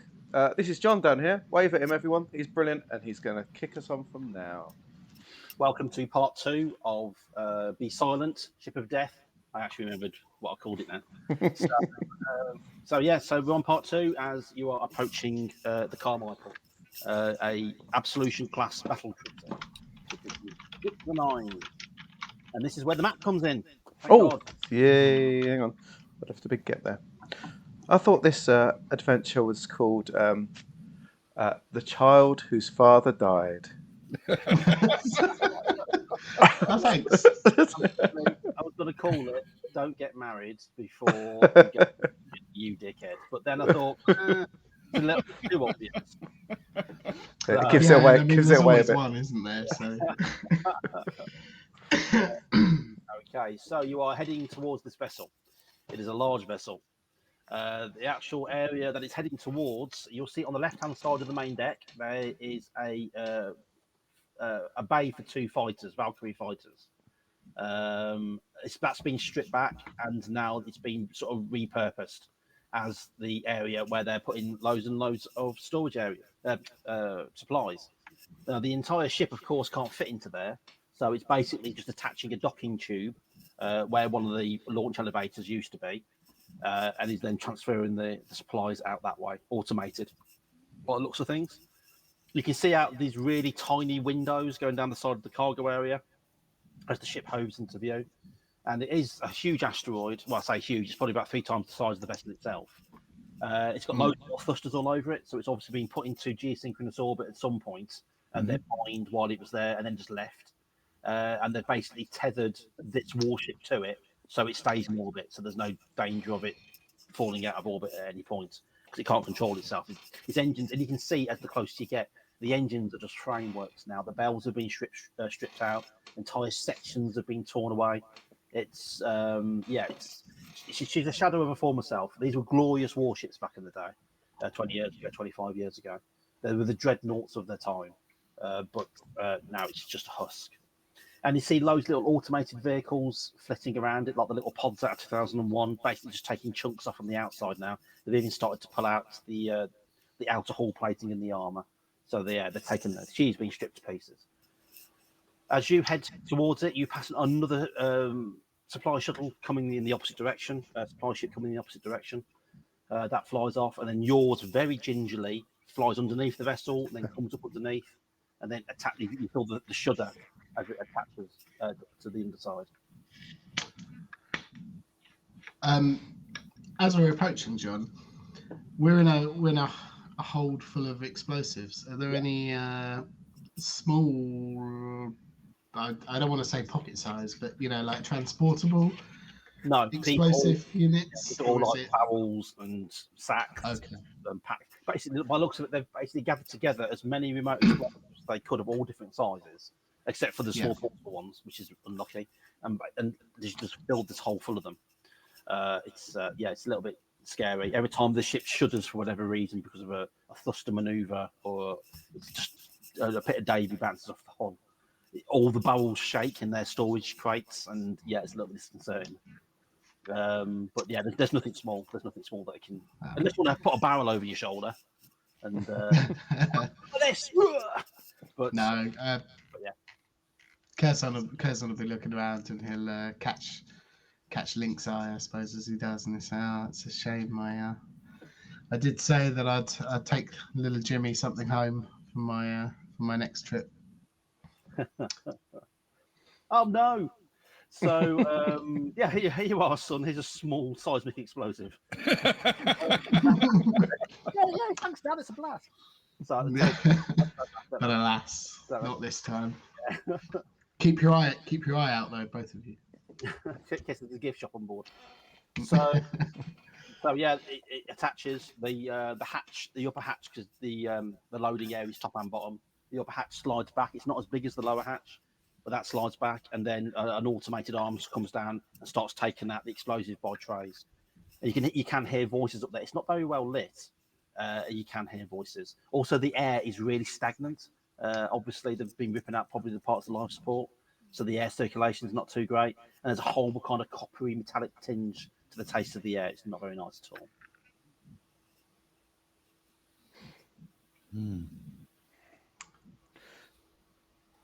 Okay. There aren't obvious signs of people around. So, or you can see, looking up, you see it's just a light. You can see the ceiling lights of the actual bay, and then but you can hear voices up there, but nothing else. And the voices are basically just saying, "Oh, over there, move it over." Like that'll do. Thanks, Frank. All right. Okay. So, looking at the map. What was the room again? Because I'm going to try and circle some things. Was it robotics production or robotics repair that we're aiming for? Production. It's not that far from where you are now. Just realised I can draw on it. That's that, and we are we're in one of these two ships here. I can't actually see the map on the screen. Actually, can you guys? Yeah, I can. Am I on the wrong screen? If you go into, I've got it on Twitch, but I haven't got it'll it be on Twitch, but not on Thingy. Roll20. That's okay. I'll jump over to Twitch. Don't worry about Roll20. I don't want you to change your settings, so just give me a second. So I can have this way. I can have PDF up and I can scroll around and zoom in and out much more easily for everyone. No worries. Give me a second. I'm just being told to watch Monarch. Oh, don't listen to them. Which I haven't watched yet. But I'm going to. That's it. I can see it now. Yep. Brilliant. Okay. Well, can we determine how many voices?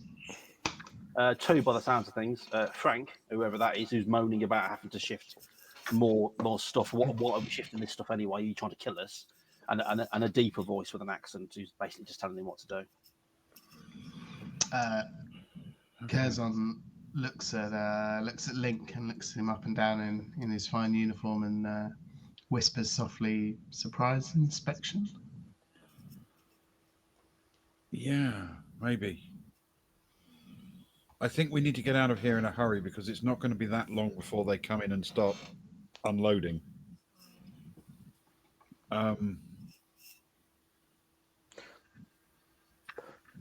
If you guys want a distraction, maybe I could pretend someone's calling from another direction. That's not a bad idea. If we can, we only need enough of a distraction to make it through that near door, don't we? Yeah, there's not much ground to make up. Just enough that they're looking in the wrong direction for a handful of seconds. if the voices are up on the balcony, if we can get down onto the deck but underneath the ship, at least we're out. They won't see us until we, dart from the ship to the door. So we'll only need a few seconds of distraction. That's a good idea. Yeah. Cool. I guess there is a certain ladder so you can climb out of this hold up to the hatch level, so you can easily climb out. It's not a problem. Lovely, lovely. Well, Hieronymus will wait until sort of they don't sound like they're directly next to us or anything. Yeah. And we'll look to open a hatch because just shouting. You said that they're out of the ship, aren't they? They're the other side of the hatch as it stands. Yeah. They're on the other side of the hatch. They're not in this hold. No, they're outside. Yeah. So I'm gonna open the hatch to the hold, if that's okay.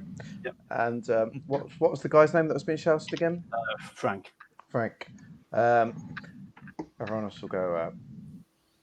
Frank, could the two of you come and help us over here, please? Sort of calling in the opposite direction, up to the top of the screen as we're looking, if possible, away from where we want to go. No worries. Make your ventriloquist roll. Oh, dear. Like the weirdest skill that I've had any of my games.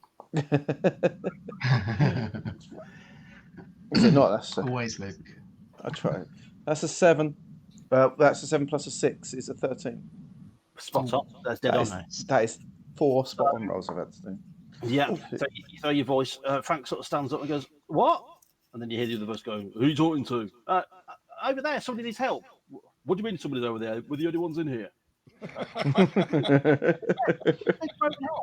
What are you talking about? And then as he's talking about it, he's going, "What are you talking about?" Yeah, I think and he sort of get his voice receding into distance. And then you hear Frank as well saying, "Yeah, but somebody literally just said to come over and help. I just assumed somebody." And then he disappears in the distance as well. And here's your chance.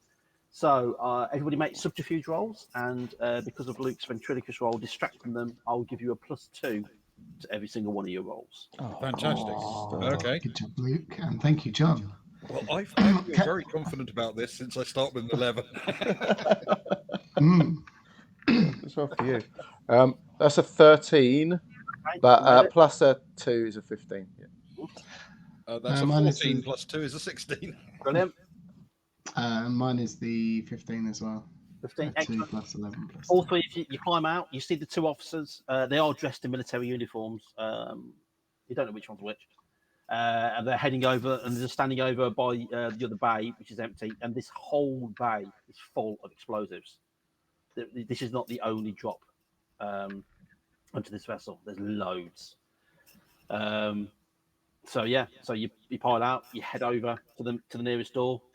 Door slides open automatically because somebody's wearing the correct pin. Well done, Ben. It recognises that. You feel the vibrations. It recognises your ID, and the door slides open. You all pass through. Oh, fantastic! Very nice. Bloody, did you feel that explosive? It feels like they're scuttling or something. That's terrifying. Well, there's a few possibilities, aren't there? One is they're just going to blow the whole thing to pieces, which would seem strange when they've gone to all this trouble of scrapping it. The second is they're going to use it as some kind of giant bomb, fill it with explosives and send it somewhere and detonate it, which is perhaps more worrying. Or return it back to our importantly, space and leave it for a search crew to get blown up when they come looking. More importantly, you all laughed at the prospect of a gift shop for little Jimmy, but did you see that shop back there? Towards the front of the fighter, there's literally had a big neon sign across it saying shop. I don't think that means what you think it means. Oh. Okay, well, which way? You'd be amazed how many battle cruisers don't have gift shops on board. So you come out into the corridor. I think it's the way you got the circled one. It's the one just behind that vehicle there. Yep. So you come out into the corridor. Yeah, the corridor goes off ahead. By the looks of it, they've already picked it clean. So the emergency, even the sprinklers have been disconnected. For God's sake, the halo system for the fire system, all that's been ripped out. There's wires hanging from the ceiling. There's panels out the walls that have just been left on the floor. Basically, just taking the walls out, taken what they can out of it, and just dumped the rest. There's old carts full of equipment, which is just, well, I say equipment, it's scrap now. That's all lying about the place. And the only thing that's lighting up the hallway is the emergency lighting, which are single lamps at each junction, which just glow dimly. There's a level of haze across everything, which is probably the side effects. It's probably pumping out gases which you shouldn't really be breathing for too long, because the life support system's probably been shut down or stripped out. It's a dump. Probably the only thing that's working at the moment is the gravity, and even that doesn't feel right in certain areas. Like the plates aren't fully charged. When you get down to the end of the corridor, you've got a door directly ahead of you, and then you can either go left or you can go right. And we've come right out, haven't we? So we've gone between the two fuel things to the right, Yeah. where that should. So essentially, the direct route is right and through the airlock, isn't it? If I'm following that correctly. Yep. Can we at least peer down the corridor and see if the airlock is open? Because it might not even be. It's closed, but not only that, by the looks of it, this corridor has been used as a dumping area, and there's loads and loads. It's just piled up of all the stuff that's been on the floor is literally just it's here, but in multitudes. So this whole corridor is blocked. There's old crates, storage containers, really heavy conduit piping. It's all just been shoved down there and out the way. So you can't move it out the way, but it's going to take a long time. Okay. All right. That could be a snag. All right. I will. So step back for a moment just into our little side corridor and glance at the other two. Can we hear the voices still?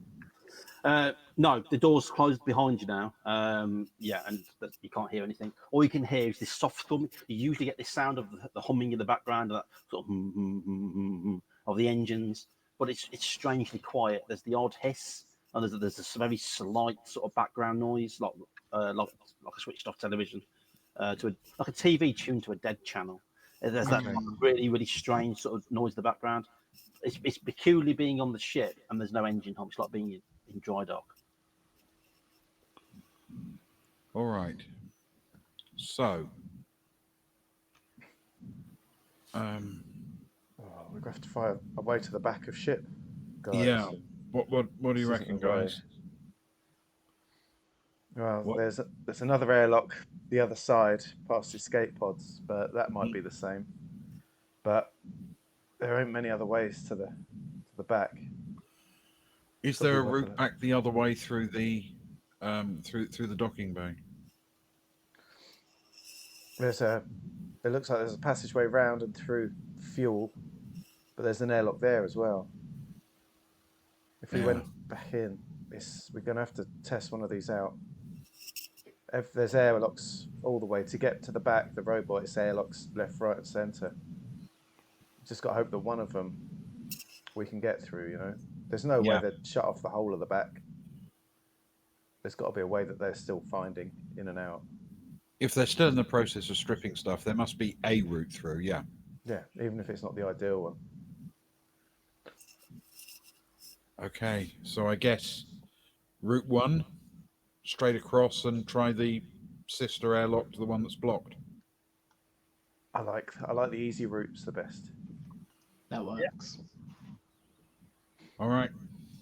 Okay, so we'll give it a shot. you head to the door in front. Again, it detects your badge and slides open. It slides open quite slowly because of the lack of power. As soon as it opens, the stench coming out of there is unbelievable because there's living quarters down here, and obviously the recycling system's been shut down, so the water's not being circulated, and it just stinks of shit and stagnant water and cabbage. It's not nice at all. As you sort of just head through there, you see even the escape pods have been taken out. Looking for the little windows, you can just see space. They've even taken those as well. Heading down the corridor, and you get down to the end. Again, the door detects you and slides open, and I'm going to need one of you to roll a d12, and I don't want you to roll a 1. Wait, you don't want us, or we don't want us? Yeah, a bit of both. So, so one of you can roll, and it's up to you who wants to roll technical ability. Go on, either one of you two. Brilliant. All right, I'll roll a d12. Let's see what it says. Oh, he's getting married when he gets home. Yeah. Well, Ben's got the uniform on, so. Yeah. Want to bet? It's a 7. The door slides open. You step through. To your left is the sound of receding footsteps. Obviously, somebody's literally just walked past this door. And if you look down, you can see there's 2 officers and what looks like an engineer, and they're walking along. And all the way down this corridor, down the left-hand side, by the fuel pods, there's these barrels, these explosives have been installed and strapped in, and there's wires going from each one. They've each got a sensor on top of. And by the looks of it, further down, you see another person, and they've got a hover sled, and they're taking these barrels off, and they're setting them up throughout the ship. And this is essentially what we can see if we look to our left. And if you look to your left, sticking your head out of that door, yeah. Okay. Straight ahead of you, again, there's another corridor filled full of junk, but then to your right, the corridor goes up to the airlock door, and it's clear. All right. Anyone looking in our direction? No, these guys are walking away. Okay. So it's quite dark as well because the lights aren't working properly. So all you can see is little silhouettes against the lights that they're using further down the corridor. All right. Well, we can give them just enough seconds for them to be too far away to hear us move. Yeah. And then we'll try nipping around the corner and seeing if we can open that airlock. Yeah. That's no problem. You can. I won't ask you to make subterfuge rolls. Nobody's looking out for you. You swing a right. You head down to the airlock. It is locked. It's not accepting your pass badge. You do feel your pass badge vibrates, but then a red light comes up, so you're going to have to hack it, basically. All right, give it a shot. I have some hacking. Hackening. Highlanders hackening. I will make a try. Oh, that's not bad, actually. With my 6, that's a total of 16. Perfect. So, yeah, you pull the panel off. It's an older ship, but the security is still top notch. The great thing about this is the fact that they've actually ripped out the security system. So all you need to do is just go into it and just literally just bypass it. There's no security overrides and everything. But I will warn you, what it will do when the door opens, there will be a siren to say the airlock's been opened, and there will be a flashing light. So before you're opening it, that's just a heads up. Okay. The entire section of the ship, you see, can be disconnected from the rest of the ship in case of emergencies. So this is why the airlock's here. Got you. All right. So what do we do? I suppose we're going to have to go through, aren't we? We set a timer on ourselves, but we got to get it right. We can't faff around for too long. I'm really worried about getting back. Link, did you hear that Curzon's son, little Jimmy, his pet dog, the one with 3 legs and one eye. He's up for surgery, I think, this week. I said if I got back in time, I'd be able to pay for some of it, but Lucky they call it, don't they? Yeah, Lucky. Yeah, it's born with a heart that was too small for him. Lucky, I thought they called him tripod. Is that the same way Tom comes to visit for the first time in 5 years? Exactly. They're going to have a surprise party. Oh, sorry, you didn't mean to say No. that. Whilst the hackening and this conversation has been going on, can I quickly say that Curzon's nipped across to the pile of junk that was opposite them when they came through the doors to try and find some token gesture from his work trip for little Jimmy. They turfed out all of those private rooms and just literally dumped everybody's stuff in here. And in all the useless clothes and everything, there's a little old school wind-up toy robot. Oh, that's perfect. Jimmy loves robotics. Yeah, that's his dream job when he grows up. Because if the ship crashed, the only things that would survive are the flight recorder, a cute doll, and a small toy. So, this is a hardy, well-made one. It's literally just an old school wind-up toy. Lovely. So Curzon will pocket that, and then he'll catch up to the other two. I'm sorry. What's that about a dog? Don't worry about it, old friend. I'll put my arm around your shoulder. Don't worry about it. We'll talk about it on the way back. Did I? Okay. Sorry, it's just Lucky. Sorry, go on, Luke. You were saying? No, it's just about Lucky. Link's found a worrying bit of information about this airlock. It's not got a small heart, has it? Because Lucky, you know.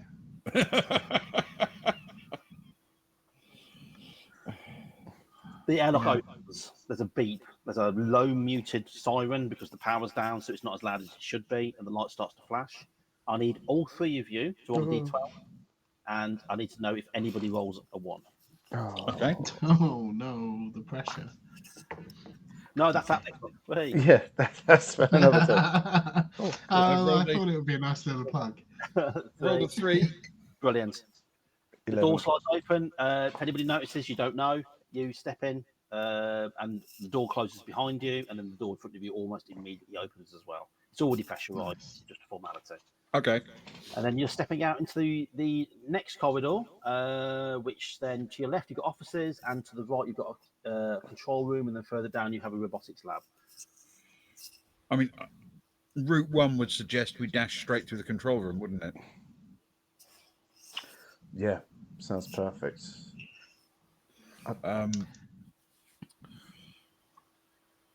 Yeah, and it's just a conventional door, isn't it? There's no airlock that way. Yeah, it's just a normal sliding door. Yeah. Yeah. Okay. Then the power's off in a lot of these places, so you're gonna have to pull it open manually. With my mighty strength, you mean? Oh, no. If all three of us Yes. work together. Yeah. Yeah, well, we'll try. So where is it you're going, sorry? We're going to turn immediately right into the control room. Yeah. As you go towards the door handle to go through, you can hear voices on the other side, speaking in two accents. Which you recognise to be Russian. The other one sounds sort of Asian/Chinese. They're obviously having a heated discussion, and you can hear drawers and cupboards being opened and things being thrown down to the ground. And you hear the one man sort of cursing in Russian, and then a female voice in Chinese says something, and then she says, "Speak English, speak English. I cannot understand. My English not good." And then they start about something else again. Okay, so we all twig that we're dealing with a couple of non-local enemy agents. Non-conglomerates. Non-conglomerates, enemy agents. All right. You know, they did say that agents are fair game, and airlocks are very good at stopping noise. It's very true. Okay, I'm gonna unsling the blaster rifle. Line it. Oh, cool! Shit off the officer. Oh shit! I forgot about that. Well, I was going to say, what are you getting 12 for? You taking the piss? The rest of us will remove our pulse pistols, I assume. I suddenly feel very inadequate all of a sudden. Stood next to It's an officer's move for you. I will level the. I'll take half a pace back, level the blaster rifle at the door, and nod to the other two to see if they can get the door open, so I can shoot straight through it. Yeah. Do that. Yeah. Is it a one-piece door, or is it a two-piece slider, or is it a? It's a slightly recessed handle, so you can pull it open manually. So it's just like a patio door almost.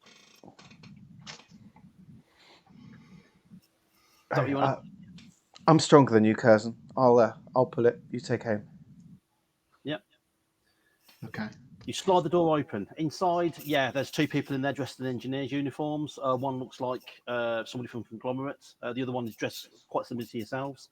And on the far side, there's a third person, another person you don't know where they're from. And they're literally tearing the place apart. They're going through cupboards. They're opening up drawers, pulling stuff off the walls and all sorts. When the door slides open, they turn around. Of course, the first thing they see is Ben in the officer's uniform. So there's no discussion. Their weapons come up almost straight away. But as this is technically an ambush, you guys get the drop.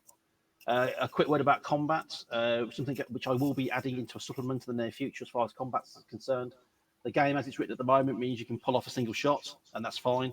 But if you want to pull off more than one shot, you can roll for each extra shot independently, but you will be getting a -1 off your roll, off your skill. So if you've got a skill of 6 and you want to pull off 3 shots, you have to -1 for every extra shot, so you're minusing 2, which means you're making 3 rolls at level 3. Does that make sense? Mm-hmm. Yeah. So essentially, it's not like it decreases with each subsequent shot. You reduce it for all of the shots you take. You are shooting more times, but you're going to be a lot less accurate. Gotcha. So I'll implement that rule now if you want to use it. Yeah, absolutely. Cool. So 4 slides. As you're the one that's ready, Ben. Actually, what's your agility scores, Ben? What's your agility? My agility is 7. And what's yours? Sorry, Ewan. 9. 9. So Ewan, you can go first. I'll take 2 shots at the closest person to me. Brilliant. It's a large hulking guy. Looks like the looks like one of Arnold Schwarzenegger's mates. So he's got the shaved head. He's got sort of big. He looks like a Russian gangster sort of thing. He's got tattoos down his neck. He's absolutely huge. And he sort of turns around and sees you. He's got a massive hand cannon. It's just a pulse pistol, but it's obviously custom made. He starts bringing that up, and that's when you open fire. So you're going to shoot twice. What's your ranged combat skill? My ranged combat is 10. So you're making 2 shots at 9. Perfect. Yeah. His agility is going to make his agility roll, which is 4 plus 7. So your difficulty is 11. You're not going to miss. Okay. My first one is a 5 plus 9. Yeah. And then the second is a 4 plus Brilliant. 9. So that's 2 hits, and it's a pulse pistol. So your first hit is damage is 1d6 plus 6. Oh, go on, Curse.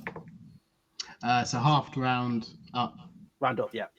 Yeah, cool. So that's a 3 on the dice, which makes it a 2. So that's 8, and then your second hit as well. So 1d6 plus 6. Ooh, it's much better. That's a 6 or a 12. Wow, On the 12. So dice. you blow 2 massive holes into him. He's not standing anymore. You bring your pistol up and straight into his chest. He goes staggering backwards with a complete look of shock on his face, like somebody's asking him to take up the bill. He's stackered bags. He goes over a table. He's smashed down to the ground, leaving a trail of arcing smoke behind him, like a falling AT-AT. But he's dead. So he's out of the count. Ben, there's 2 other people left. There's a quite a large, tall Chinese lady dressed in an engineer's uniform, and behind her is another guy with dark skin, looking quite surprised. Again, they've both got weapons, but you've got the drop. So I assume I would know this. How powerful is a blaster rifle? Extremely powerful. The damage roll for a pulse pistol is 1d6 plus 6. A blaster rifle is 1d12 plus 6. Okay.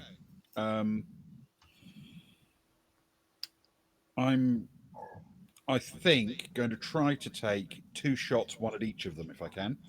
Yeah, no problem at all. The closest one is the Chinese lady. So yeah, make your attack roll. All right. My ranged combat is 10. Yeah. That's a 5 plus 10 is 15. So that's a hit. Make your damage roll. 1d12 plus 6. That's a total of 8. 8. Okay. She takes the shot. She's hit. She's wounded, but she's still going. She staggers backwards. She's got a pulse pistol in the hand. And the other guy? The other one? Yeah, 1d12 plus your 10. Okay, that's 10 plus 10, 20. Hit. So d12 plus 6 for damage. And that's another 10, so that's 16. 16. Well, the second guy is dead. You pull off the shot, just straight into his chest. He goes off his feet, slams into the door behind him, and slides down. It's a pulse pistol, so it fuses the wounds. There's no blood, but he's still dead. You hit the lady. She goes staggering backwards, but she brings up the pistol, and she's going to return fire at one of you, of the 2 people that fired. So I will ask you both to make an agility roll, and whoever rolls the lowest is the one that she's going to shoot at. Fair enough. And then tell me what your scores are. Mine's a 4 plus 7 is 11. 11. Sorry, Ben. Mine is a 9 plus a 9. 18. You don't need to apologise. I'm the one framed in the middle of the doorway wearing the uniform. With the big gun. Yeah, with the big gun. With the big gun. You rolled 11, didn't you, agility? So she needs to roll, and she's got a +5.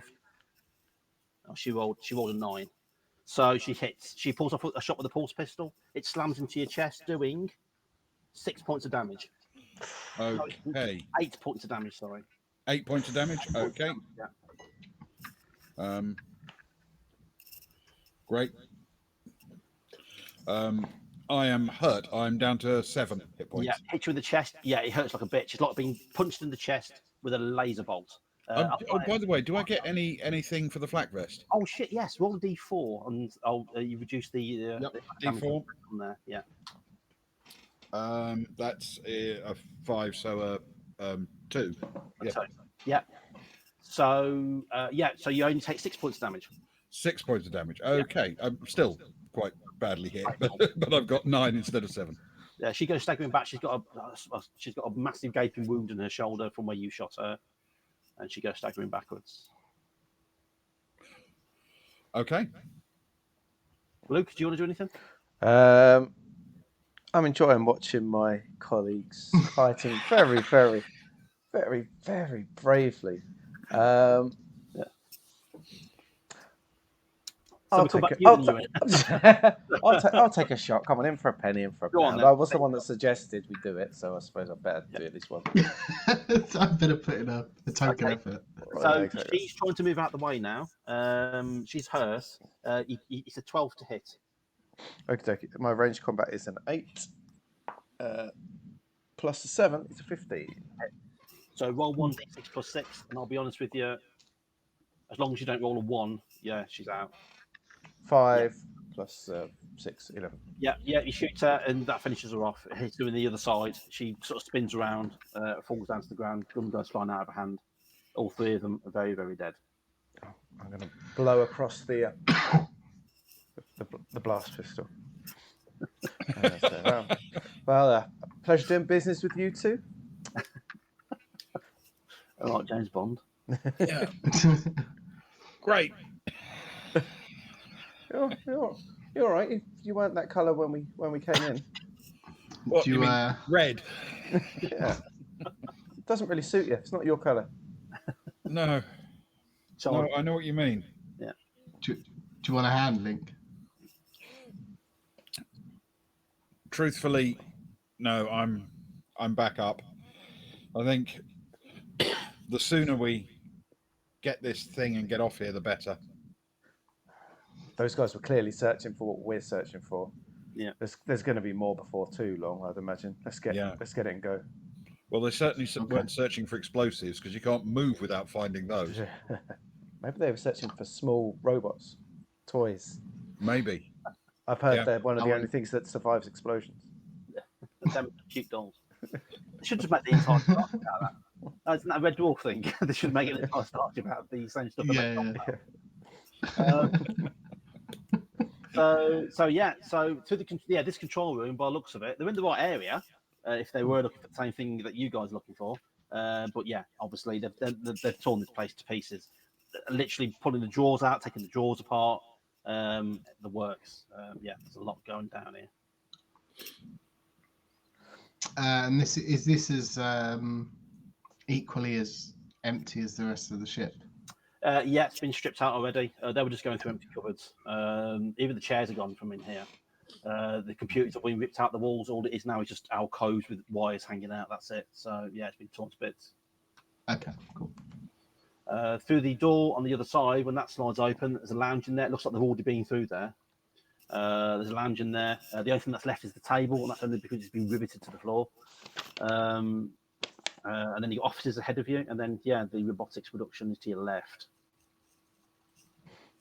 Hey, Lollygaggers, by the way, thank you for joining us. Hey, I hope your stream was wonderful. Hey, Mela, Lollygaggers. I hope Delta Green was fun. Oh, well, they Delta Green in that's what they were playing. Fantastic. It's always a winner. Good times.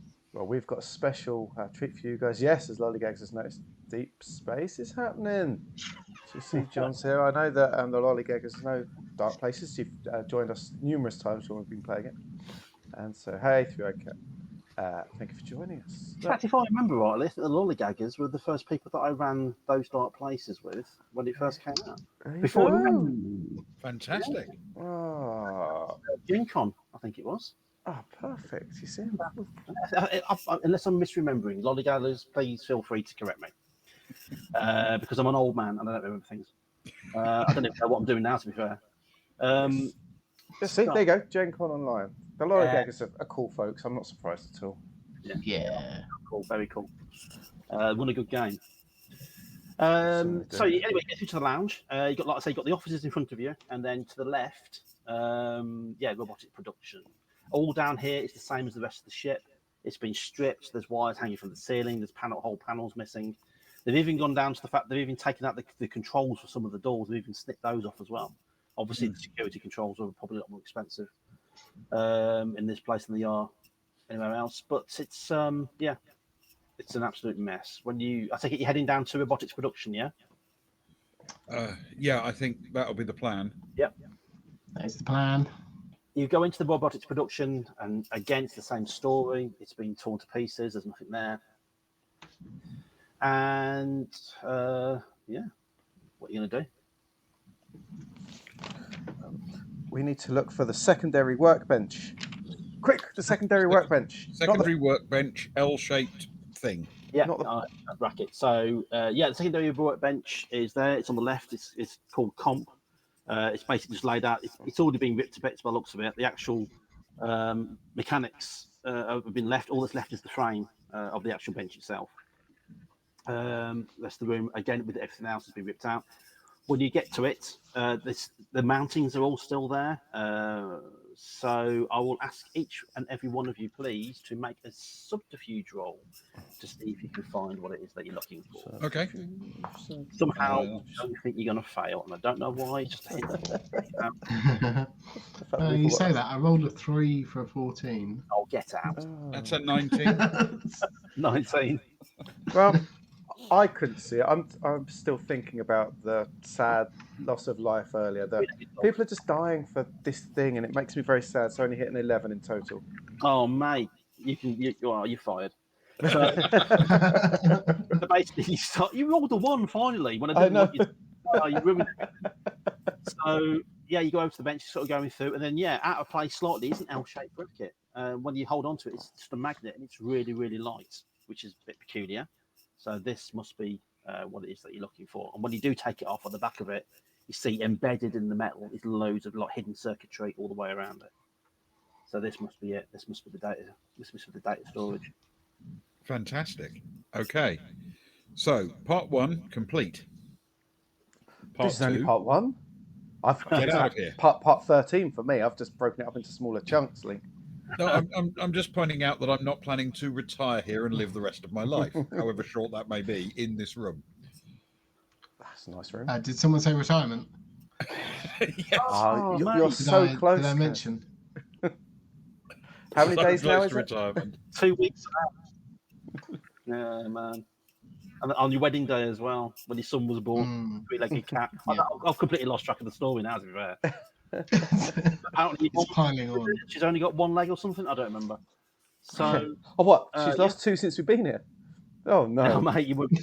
Genetic engineer. Got to get back quick. Yeah. She's saving up money for the operation. Oh Jesus Christ! So yeah.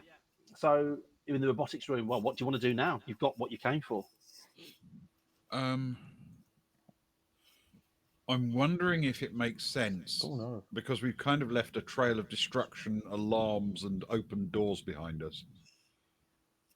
Does it make sense to head out a different route?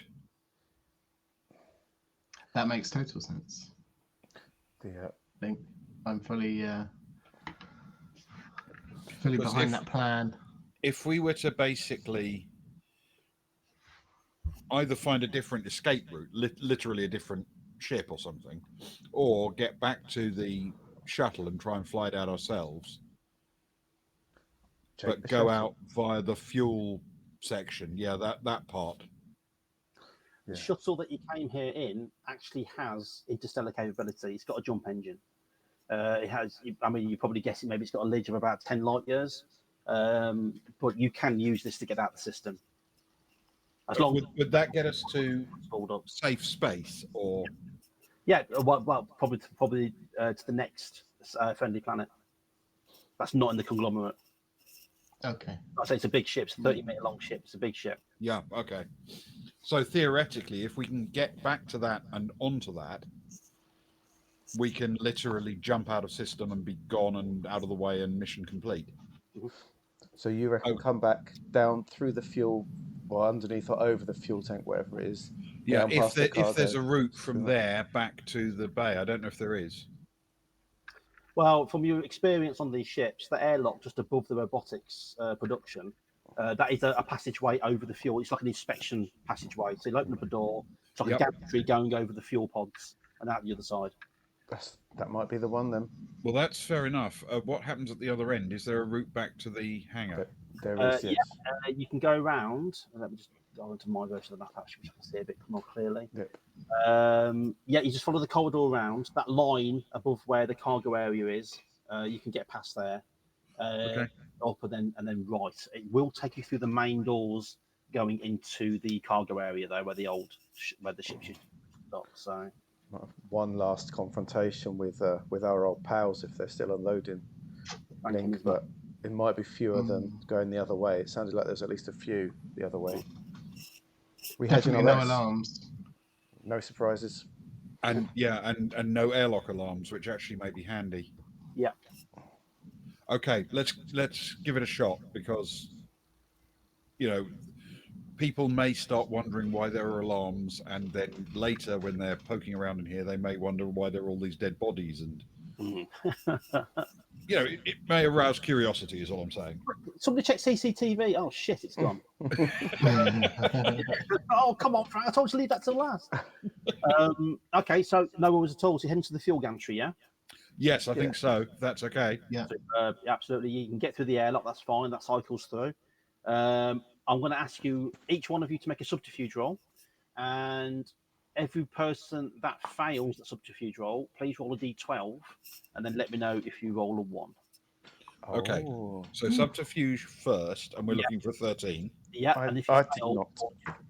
Yeah, I hit a so- 22. You've snuck out the shit through the universe. 18 for me. Oh, this is good.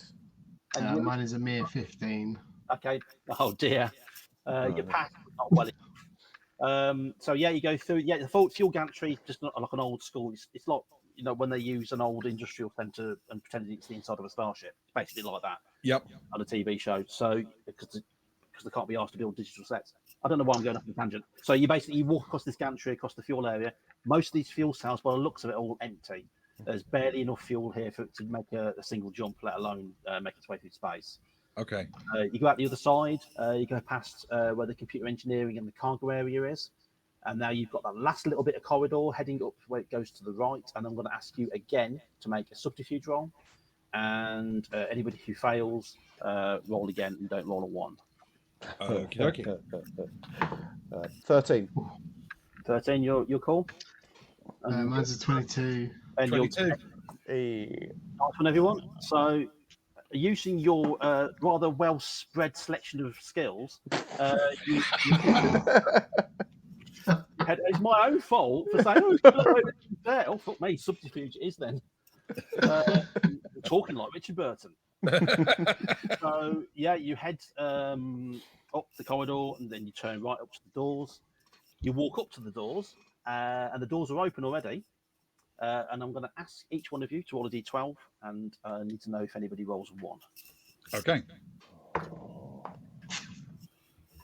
9. Mine's a 5. Was that a 9 or you German for no? Either way works. I did not roll a 1. Yeah. Same. 2. I came close. 2. Sure. Frank and whoever his mate was, they're not there now. You see the barrels are all been stored and what have you. But as you walk in, you see the hatch, the ship that you came in, the hatch is starting to close. This is our way out, boys. If we don't get this, there's no way off. Speed may be called for. Everybody make an agility roll. Go. Yep. Go. Don't get left behind. 8 for 15. 15. 5 for a 12. 5 for 12. You in? That's a 1. For a 10. I'll remember you. For a 10. I was like, For a 10. Say, don't worry, lads. It's closing slowly, so the difficulty is only going to be 11. So. But it's okay because we've set it up quite nicely. To be fair. 1 week away from retirement. Do you know what? I said at the beginning, don't talk about marriage, kids, all the way through. Dogs, children. You absolutely did. You win, screw you, you're going to die at some point. It's not dead yet. Hey. So, yes. So you go running forward. You guys go sliding in sort of style, but literally, just as you get there, you don't know what slowed you down. It could be that you took an arrow in the knee once, so that's probably slowed you down a little bit. So, that was a long story as well. It's sad. 6 months of rehabilitation. So you go running forward, but you literally make it just the door slams shut. You guys land on the floor. It's a bit of a clumsy landing because you're running and basically leaping into a cargo area. But the door slams shut behind you, and the last thing you see is Curzon's face sort of at the hatch window. And then there's a hiss and there's a click, and then the ship disconnects from the warship. What do you want to do?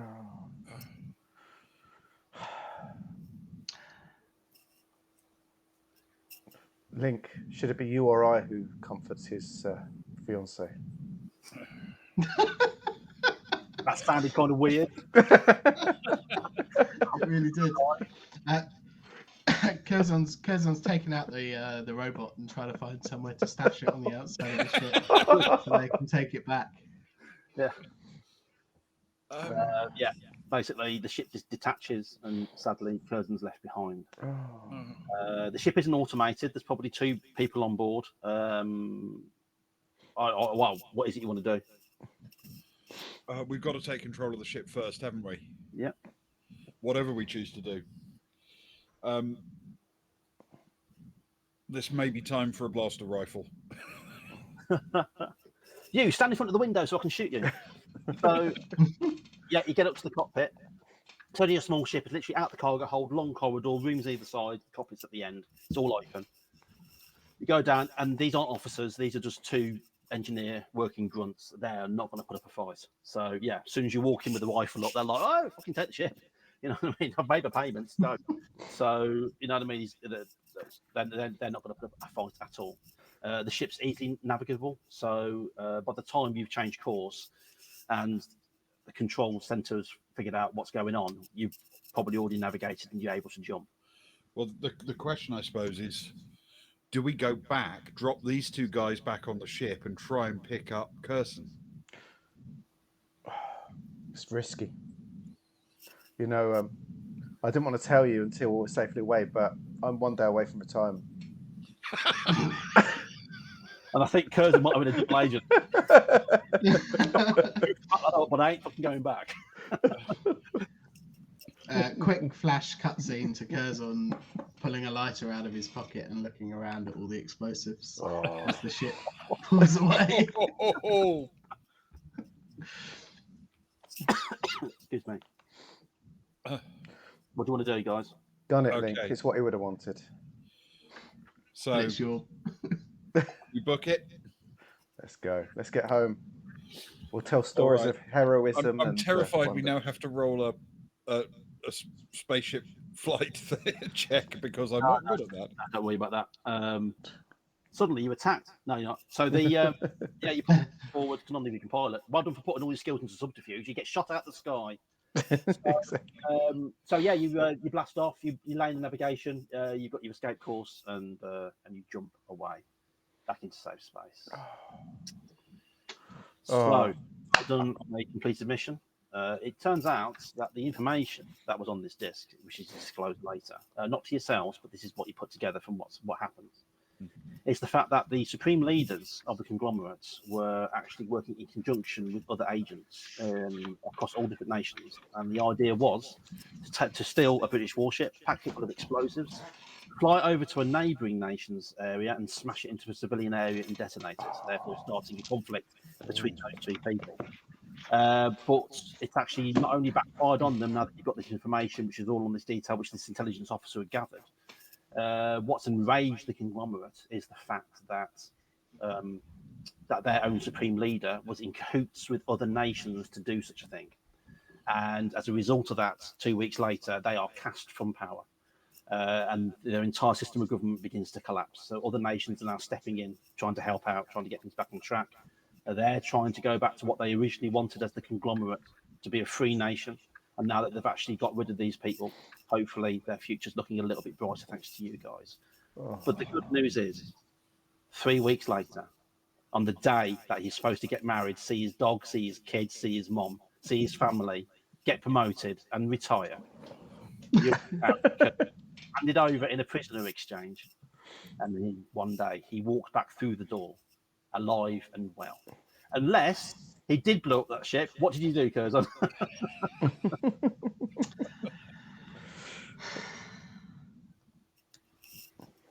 Wow. Thank you very much for giving me an out, John, but I feel as though I said it. Yeah. So at this point, as they hit jump, yeah, I like to think that he pulls out his wallet and takes one last look at a picture of his fiance and child, and lights the lighter and blows up the ship.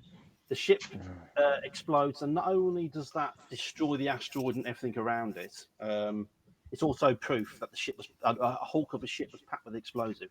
it would have been easier for the premiers of the conglomerates to turn around and say, "You're just making stuff up now. We've just got a hull cover ship."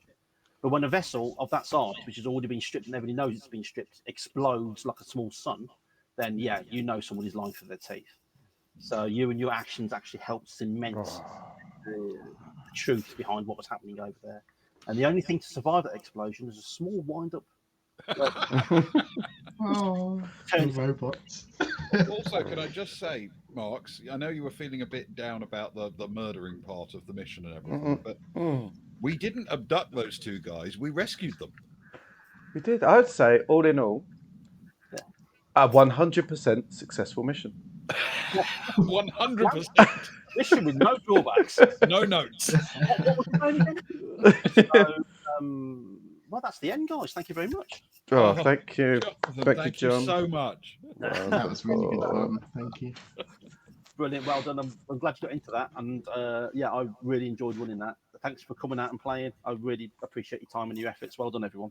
No, we loved it. Thank you. It was enormous fun. I thoroughly enjoyed it. It really was. It really was. And I'm loving the system as well. Really nice. Yeah.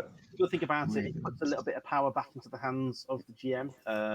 There's loads of tables or results. Like a couple of the times, you just interpret the roles as you see fit, or do the additions and the bonuses as you see fit, depending on the situation.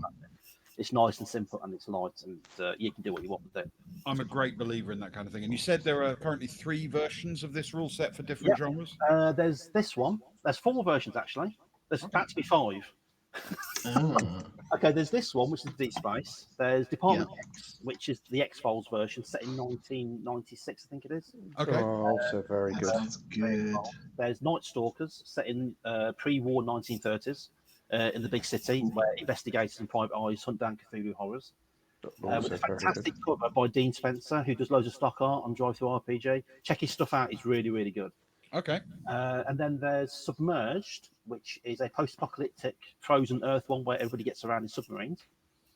And I've just finished writing Cyberwave, which is a alternative history 1980s cyberpunk game in which you play a band trying to make it to the big time, but doing dicey, shady jobs on the side to fund yourselves whilst you're trying to make it. This is one you have to come back and play with us, because I was seeing you putting that one together. I was like, oh, yes, I mean, we would quite happily work through all of those one after another, I think. I have no problem with that. The Cyberwave one is the one I'm enjoying right at the most at the moment. But at the moment, it just needs to be laid out in artwork and stuff. But because I've got loads of other stuff going on at the moment with other projects, that'll probably be next year now. Yeah. Okay. And you promise you will come back with your new game, Pressure, and play it with us? 100% as soon as I'm able to. The game's out and it's in circulation. I'll be doing the circuit, and you guys are up there at the top of the list. So, yeah, no problem at all. You guys just let me know when you're available. I'm more than happy to come and run a session. What a treat. Thank you so much, Jonathan. It's been an absolute treat. Guys, you've been absolutely fantastic. I've really enjoyed it, and thanks for everybody who came out to watch as well. Really appreciate your time. Yeah. Cheers, viewers. Cheers, everyone. Thank you. Thank you, everybody. Thanks, viewers. We shall finish for the evening then, I guess, and let all of you enjoy the rest of your weekend. We'll be back streaming next weekend, Friday, Saturday, so keep a check on the socials for that. And follow John on all the socials as well. He's on Insta, I know that much. He's on Twitter, I know that much. Threads and Blue Sky. There you go. Everywhere you could ever want to be. Until next time, everyone, take care. See you all soon, and sleep well. Bye. Good night. Bye. Good night.